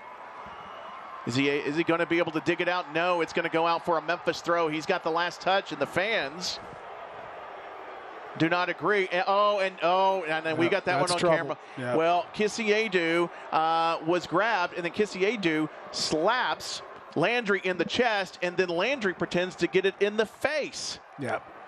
Can we take another look at that again? Because I do not believe he took that in the face at all. No, it was he kind of tousled his hair a little bit playfully. All right, he's watch like, hey, this. yeah, come on, man. All right, and then let's see where the slap is. He got him in the shoulder, and then he goes, oh, my eyes. That's shameful. Yeah, that's pretty ridiculous. You know, now, that being said, Kisiadu cannot do that. You just cannot go up to the head, and he's going to get a yellow card for simulation, and rightly so. Yeah. And a red card for Kisiadu, though. What? Yeah, because, again, the hand to the face, even if it's not a smack, you cannot do that. That's a violent act. A red card is you have a red card for a violent act. That's a violent act. So let me get this straight. Landry grabs Kisiadu by the head. Kisiadu shoos him away and strikes him in the shoulder, and then Landry goes down and grabs his eyes.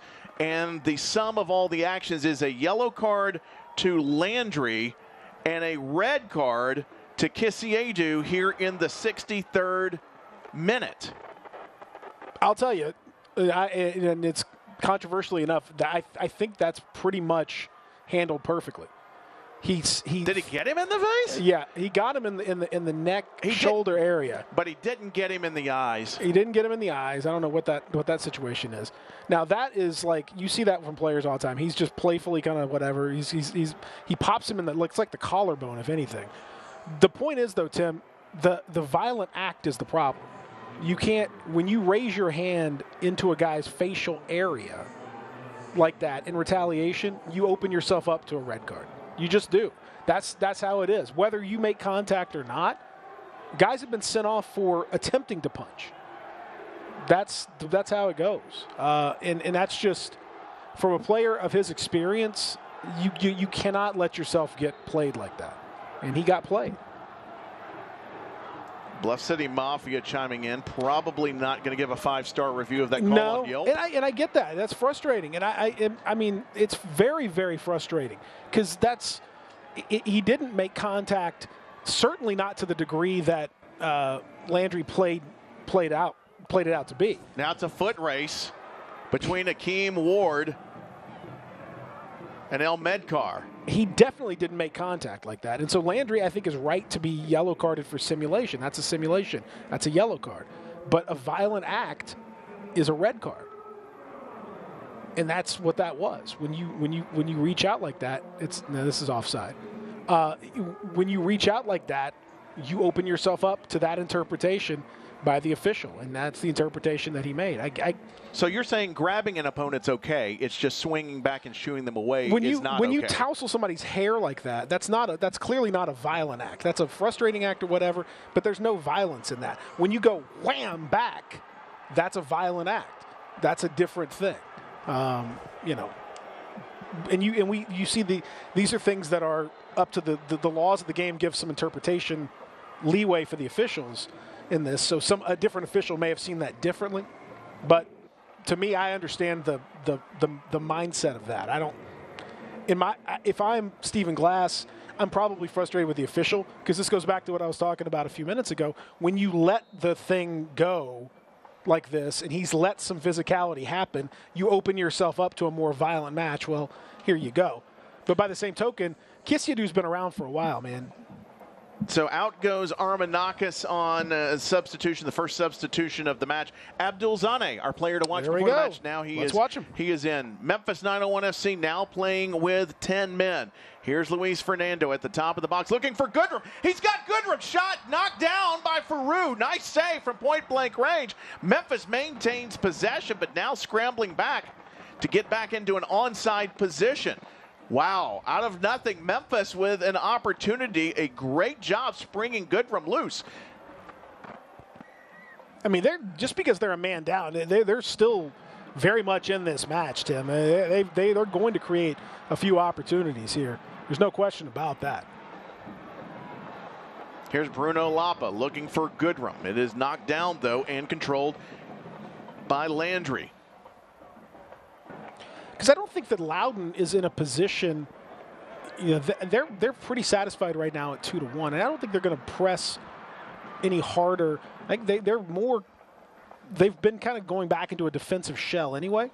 So I think you're going to see plenty of opportunities for 901 FC, even a man down. Here's Philip Goodrum with an, I'm not sure if it was Turner or if it was Relka with the foul. Nonetheless, the result is going to be a free kick in a very advantageous position for Memphis 901 FC here in the 68th minute. Here's another look at it. Nicely settled down. Yeah, I think it's going to be the hold by Turner.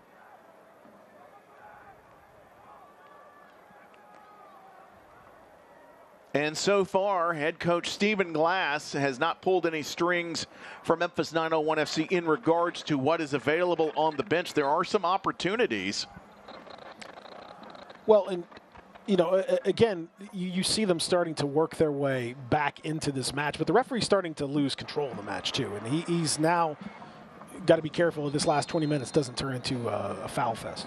Here's Malloy with a drive, and it's blocked by the three-man wall, and Luis Fernando gives chase, heads over to Malloy. Aaron Malloy. And now Fernando, in-swinger into the box, looking for Lapa. And then Landry springs loud and loose, but only as far as Akeem Ward. Memphis with a spell of possession still, playing with a man down, and they have been since the 63rd minute. Here's Jelani Peters.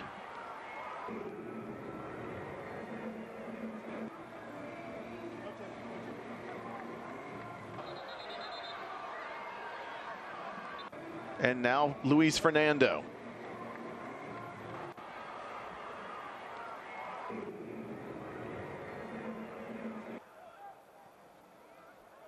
Graham Smith with a quick pass to Ward. Ward will make the run, but now that is picked off by Samake. Samake to Zane, now over the top, looking for Samake.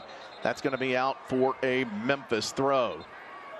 70th minute. By the way, Paco Craig leads Miami FC into Kentucky to face reigning Eastern Conference winners Louisville City FC. Don't miss the start of the new season of the USL on ESPN Saturday, May 13th, 7 p.m.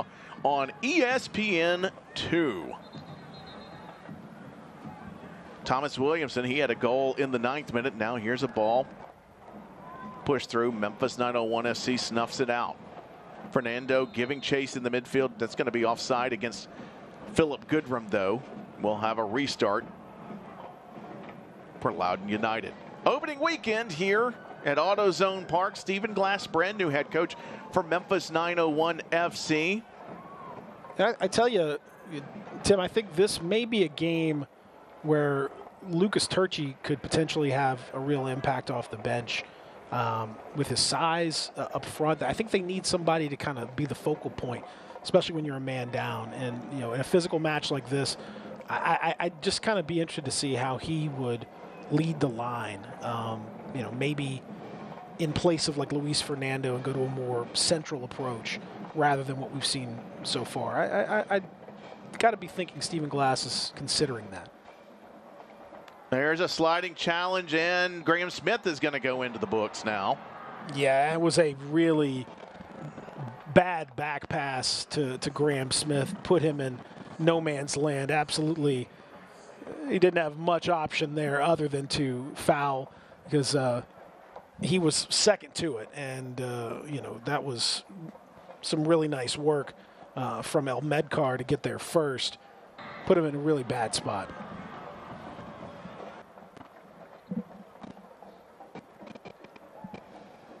So Smith joins Fernando and Ward of Memphis 901 FC in the book in the 71st minute.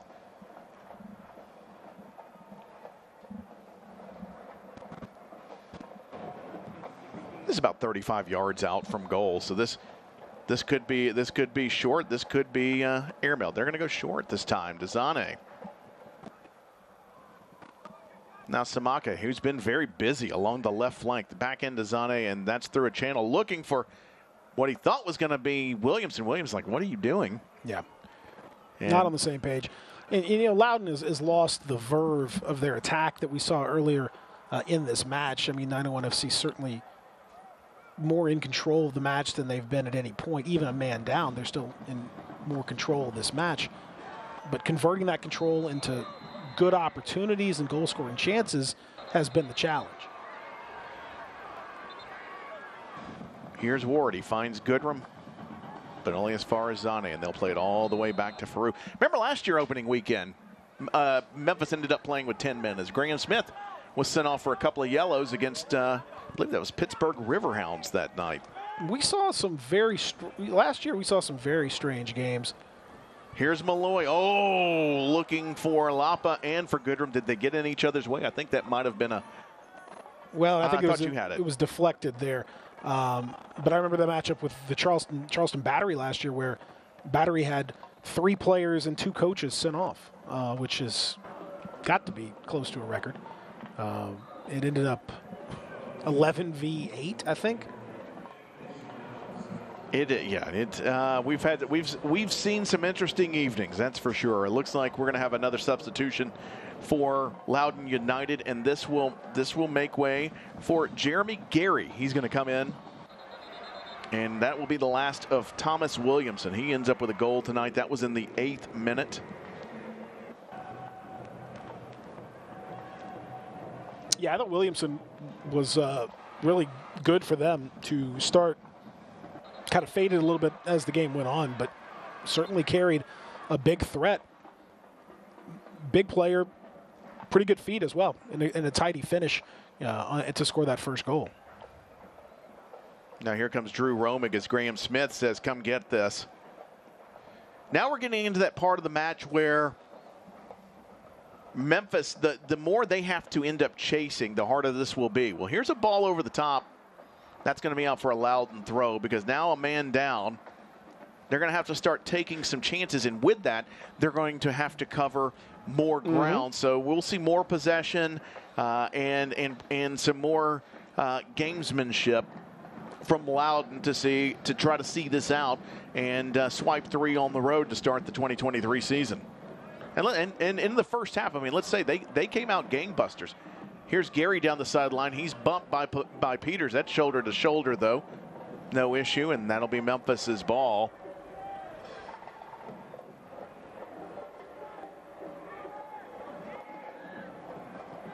Drummers don't care about the rain. They're undercover. No, of course not. Of course, I don't know. It may have been a rhythm that they drummed that caused the rain. I don't know. That's right. Could be. Over the top, looking for Goodrum. Tried to chest that down. No luck, and then a ball with a little bit of heat on it back to Farouk, but he handles that very well, and even under pressure, able to clear it. Farouk's had a nice game.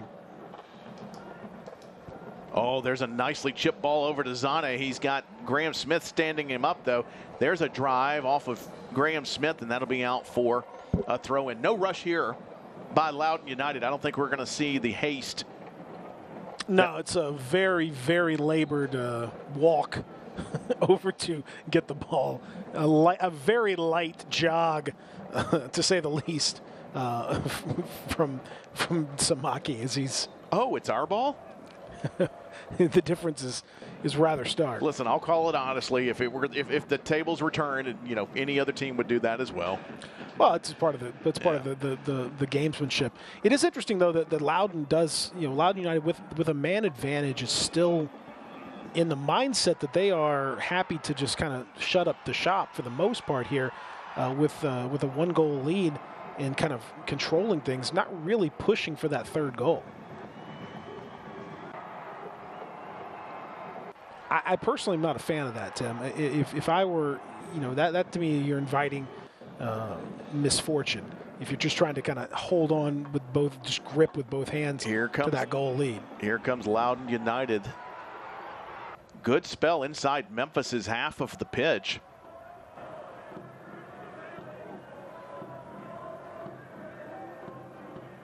Memphis will press just with Goodrum. Headed down, there's an unforced error. A break maybe for Memphis, a through ball to Goodrum. Oh, it's behind Fernando, though. He lost his stride. Now he's going to have to create it himself. And there's a nice back heel by Cole Turner. And now the break could be on here for Loudoun if he wants to try to take on Peters. Couldn't take him on, though, successfully. Zach Ryan. Looks like they tangled legs, and that will be out. Or rather, it's back to Loudoun United. They'll maintain possession here out of the back. Yeah, Zach Ryan did not have the pace to beat Jelani Peters, and you could see that. And Peters is, I think, after a bit of a rough start, has really grown into this match and has played his part as 901 FC's really been in control for the most part, even playing a man down in the second half. Foul called that is a foul. He did pull him down there. Could take a quick restart, and they do. Here comes Loudoun United, but no, instead the referee is looking to Wes Coet, the fourth official, and this will make way for substitution for Memphis 901 FC. They won't allow the restart. Bruno Lapa is out, and Carson Vom Stieg is into the match now. So we saw some flashes of brilliance out of Bruno tonight. This will be our first look at Carson Vom Stieg in for Memphis 901 FC to add some fresh legs here in the 78th minute. I mentioned that Loudoun United has a history of sort of moving players along quite quickly. Well, Vom Stieg was one of those players last year for Loudoun United, playing against his old squad. And interesting to see kind of where he comes in and slots in and what they do here with Akeem Ward, and because he's a defender, you wouldn't think, being a goal down in this situation, that you would bring on a defender, but I would imagine there's going to be a little bit of a reshuffle tactically. And Memphis 901 FC coming into the match needing to reshuffle anyway, with no Leston Paul tonight, no Reese Buckmaster due to injury. So even next week, this could be a drastically different looking lineup. Here's Rashawn Dolly.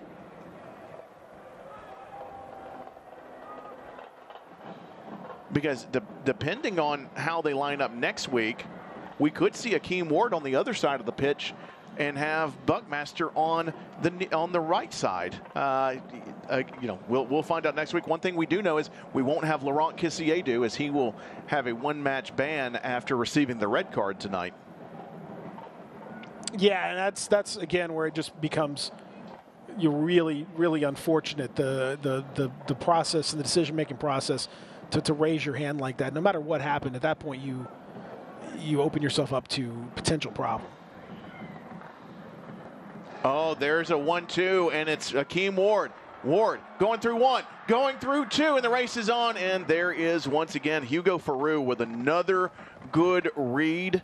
Well, and to pounce on the ball. And it's interesting because we've seen now Stephen Glass has gone 3 at the back and has pushed Ward up and Dolly up into kind of a fullback positions, or wingback positions, excuse me. And so Ward now in a much more attacking threat, and you saw that. Great feet. He shuffled it back to fourth, but just couldn't quite get that last touch working for him. Dangerous player, and he's going to be pushed way up along with Dolly on those left and right wings as they go to that 3 in the back and kind of open themselves up a little more. Having seen that, I think Loudoun is not just champing at the bit to go and push forward and get that third goal. So I think this is an understandable tactical move from Stephen Glass. Here's Philip Goodrum. It's 1-on-4 though. Goes down the wing, centering pass. That is going to be cleared out, and it is going to be a late Celtic crossing corner here in the 81st minute, as Aiden Roca was able to get a boot to it. 1-on-4. You wouldn't think would be a fair fight, but Goodrum makes hay out of it, earns another Celtic crossing corner kick here late into the match. This is going to be near side, and this is right in Aaron Malloy's wheelhouse. You can expect an outswinger here as Memphis throws everything forward here. Headed on, got underneath it though. Graham Smith, or rather Vom Stieg, couldn't get under it. There's a drive, and that is going to be deflected maybe off of a defender for a corner kick, another Celtic crossing corner kick. Yeah, Jeremy Kelly really lashed that one, got all of the foot power into this. Vom Stieg has an absolutely wide open header, and he just doesn't get it in the right, doesn't get that right angle on it at all. But boy, here's Kelly another with a great outswinger chance. headed away. Nicely done by Cole Turner. Memphis 901 FC trying to get everybody back on side, and then that's just nice and easy and right at Hugo Faru, who will take his time. Well, and you see the switch is starting to definitely pay dividends from 901 FC. in terms of creating more opportunities and being a little more dangerous, getting more men into a dangerous position, that's for sure. Now got to see if you can finish it and get that equalizer. But they're certainly the one that looks most like scoring. Loudoun United, to their credit, pressuring 2 up high. They're not ceding the Memphis's own defending half of the pitch. They're making them earn every yard up the way. Here's Jeremy Kelly down the far side. Defeats one guy. Another, but good sliding challenge by Roca. And now Zach Ryan, the captain, looking for a through ball there. That is blocked and out for another throw. But Loudoun United has not closed down shop. They hadn't parked the bus. They are keeping Memphis honest at this point. Now, whether or not they've got the ambition to score a third remains to be seen, but Memphis is not being allowed to just walk it up. And we're going to have another substitution by Loudoun United, and this is going to bring on Wesley Leggett. The forward will come in for Khalil El Medkar, who had a very busy afternoon. Good job for him. He leaves with a 1-goal edge here as Loudoun United scored with goals by Thomas Williamson in the 8th minute and Zach Ryan in the 11th. Laurent Kissiedu with a goal in the 37th minute for Memphis 901 FC, and that's where we stand. Here's Zane down the wing for Samaki. Samaki across the 6-yard box, and there's going to be an offside call. And Memphis wants a soccer ball, and they want it quickly, and they want to restart. Zane has been a little bit off the, just kind of not been on point with the rest of his teammates out there. A very talented player, but the passing has just been a little off for them since he's arrived. Here's another substitution, this time for Memphis 901 FC. Dylan Borchak is in for Memphis.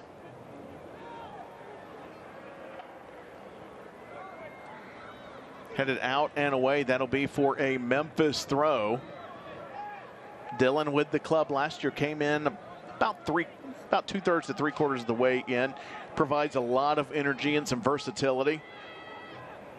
And right now, Memphis just needs opportunities at the goal. Graham Smith lobs this one into the box. Farouk comes for the punch. Can't get it. Takes out 2 guys. No foul called there. Here's Jeremy Kelly. Kelly scuffs it, but still is able to get it over to Vom Steeg. And now Rashawn Dolly. And Jelani Peters.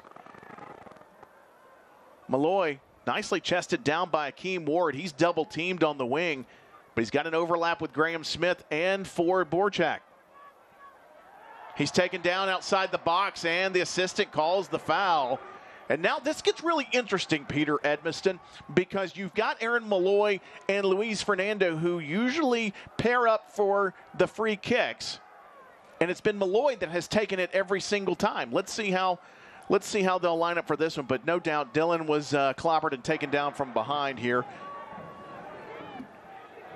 Well, and it'll simply be Malloy this time. We won't see 2 guys standing over the ball. I think this is kind of a glorified corner kick, but is this at an angle that is where you could take a shot? I guess. No, that'd be tough. Jeremy Kelly looking for that right-footed shot, can't get it under him. Now Malloy, he can serve this up again.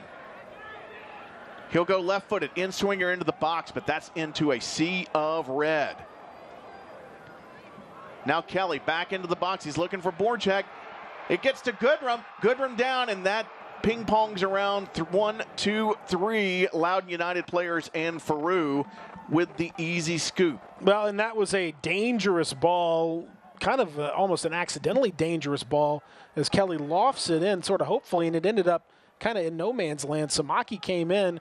Maybe that should have been the keepers, but they didn't communicate very well and ends up kind of giving up a decent opportunity there. Ward springs Borchak down the line. Here's an in-swinger into the box. A headed attempt that goes begging.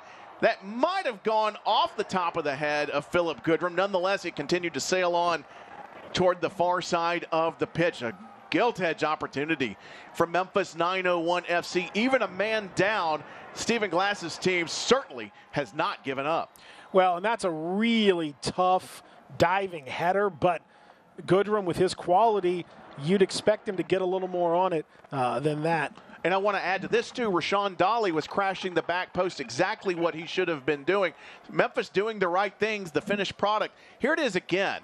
And you see right here, just gets a little just glancing shot on it. And that took it out of Dolly's path as well. So a bad, just slightly mistimed from Philip Goodrum, who that seems to kind of been the theme of the day. It's been slightly mistimed for Goodrum all day long. Memphis 901 FC has been a man down now for about 23 minutes. However, they've had the lion's share of opportunities here. They've been on the front foot. Credit Stephen Glass and the club for not giving up and playing very aggressively here, trying to earn at least a draw here in the 88th minute. They're going to tee this one up. Loudoun United will set up 18 yards from the goal line. Aaron Malloy goes far side for Von Stieg, headed in and harmlessly over the line for a goal kick. Well, and that was a set piece straight from the training pitch. The header goes, opportunity for Von Stieg, and the idea is that he heads it back across the line, but instead he kind of got a glancing shot off the side of the head, harmlessly out of play. And credit to Eric Tattersall, the referee. He's urging play on to get this restart going. He's been keeping an eye on the goalkeeper, Faroux, and we're back underway here. Be interesting to see how much Miller Lite stoppage time we've had with the card and the my eyes got poked out earlier in the evening. The simulation that we had, and plus the substitutions, you'd expect at least 3 minutes or so of stoppage time, Miller Lite stoppage time. Yeah, I think so. I think so. I'm surprised. I'm really surprised, Tim, that we haven't seen a goal in the second half, because it has been, based on that first half, you would have expected a little more goal mouth action, but really has not happened.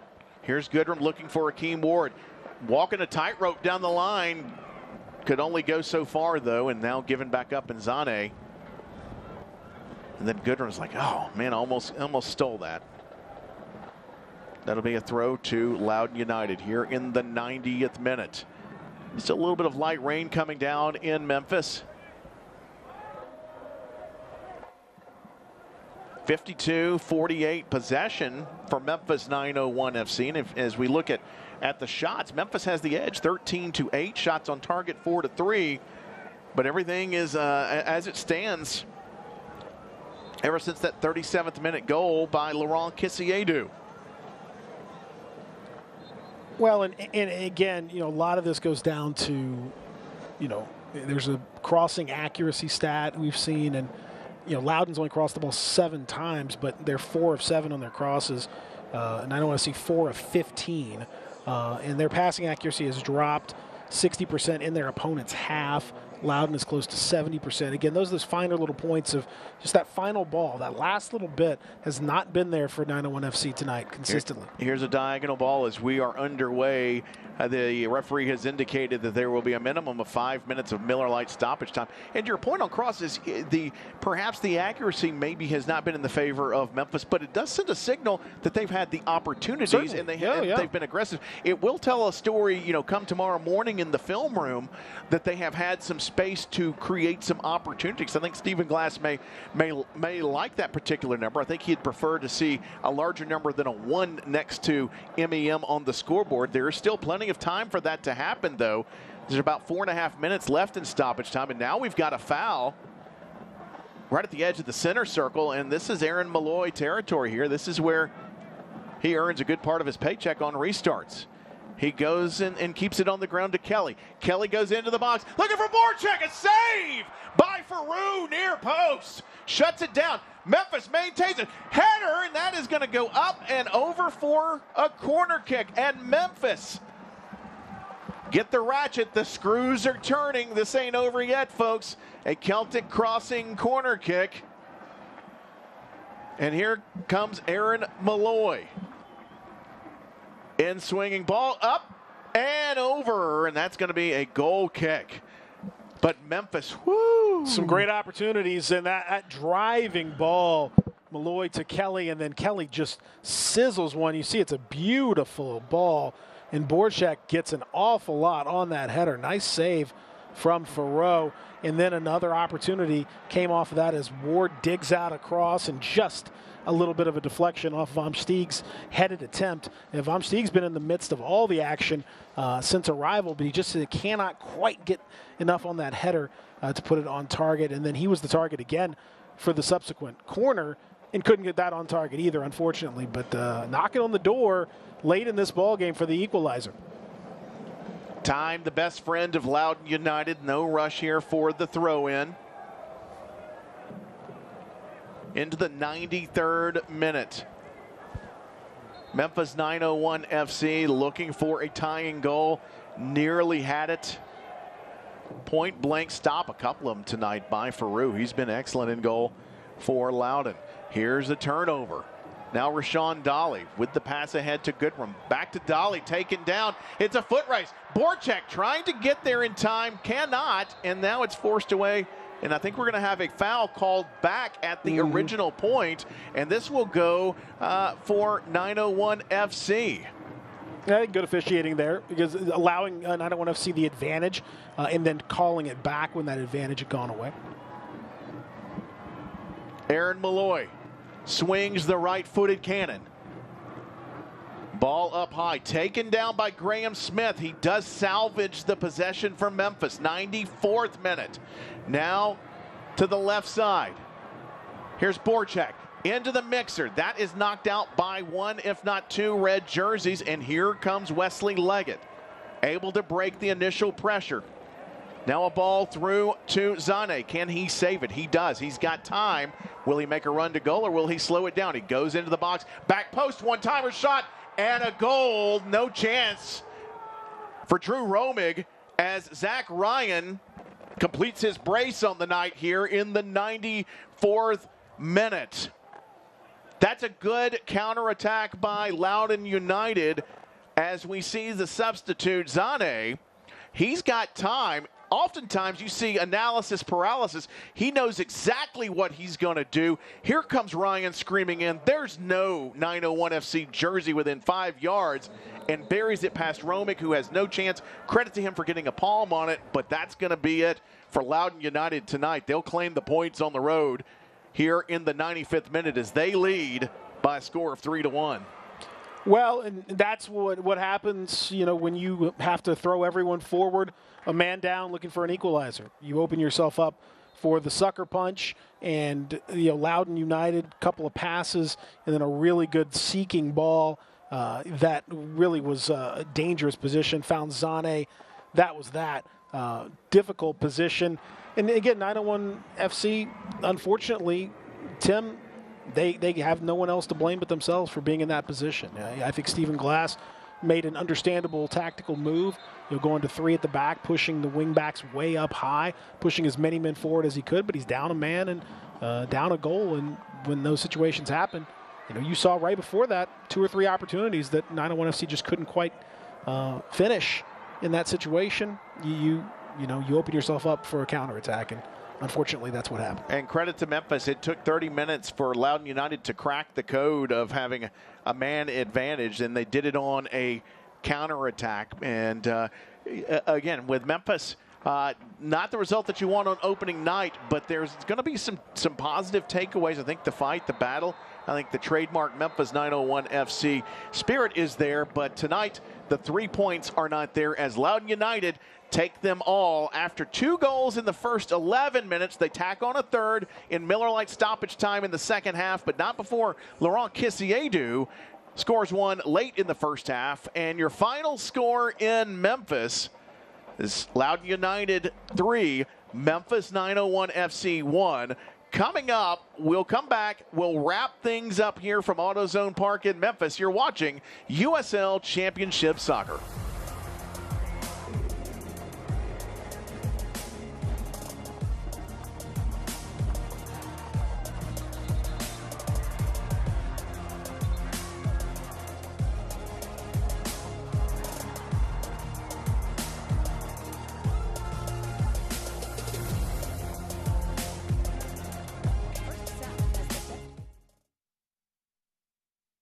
Guaranteed. In fact, if your local bank or credit union has a better rate, we'll beat it. Visit firstsouth.com for details. First South Financial, banking with friends since 1957.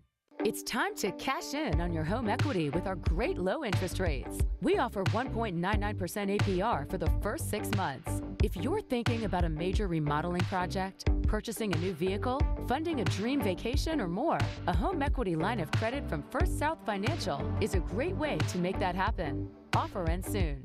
To find out more, visit firstsouth.com or give us a call at 901-380-7400 today for details. Bad Boy Mowers. Born here, raised here, tested here, and proven here. With advanced engineering and power, a groundbreaking 3-link suspension, and personalized settings built for here. The fields, front lawns, and backyards of America. Bad Boy. Mow with an attitude. First South Financial is a full-service mortgage lender offering VA, FHA, conventional, jumbo, and adjustable rate mortgage loans. We even offer loans with no points, fees, or closing costs. Let our lending experts find the loan that's right for you. Visit firstsouth.com. Back at AutoZone Park, it's been a rainy day.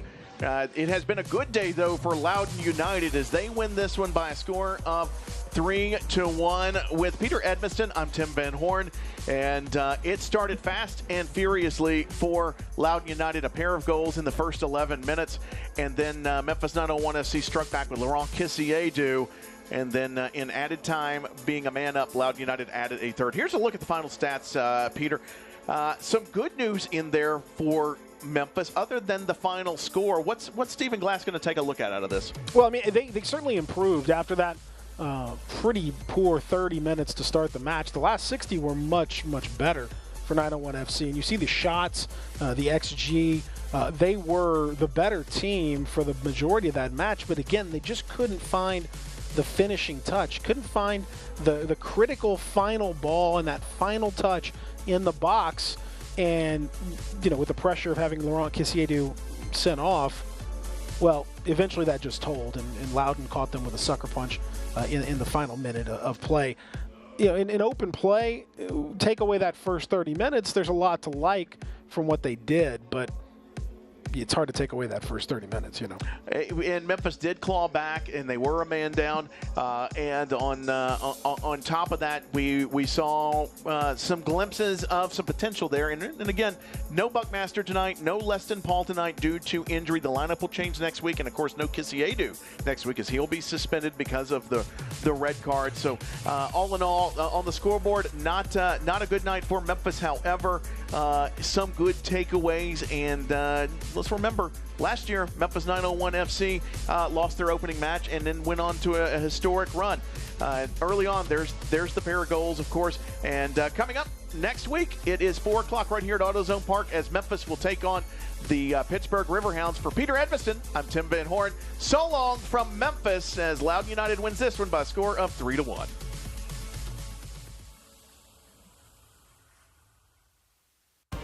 This copyrighted telecast of the United Soccer League Championship cannot be retransmitted, rebroadcast, or reproduced without the expressed written consent of the United Soccer League Championship.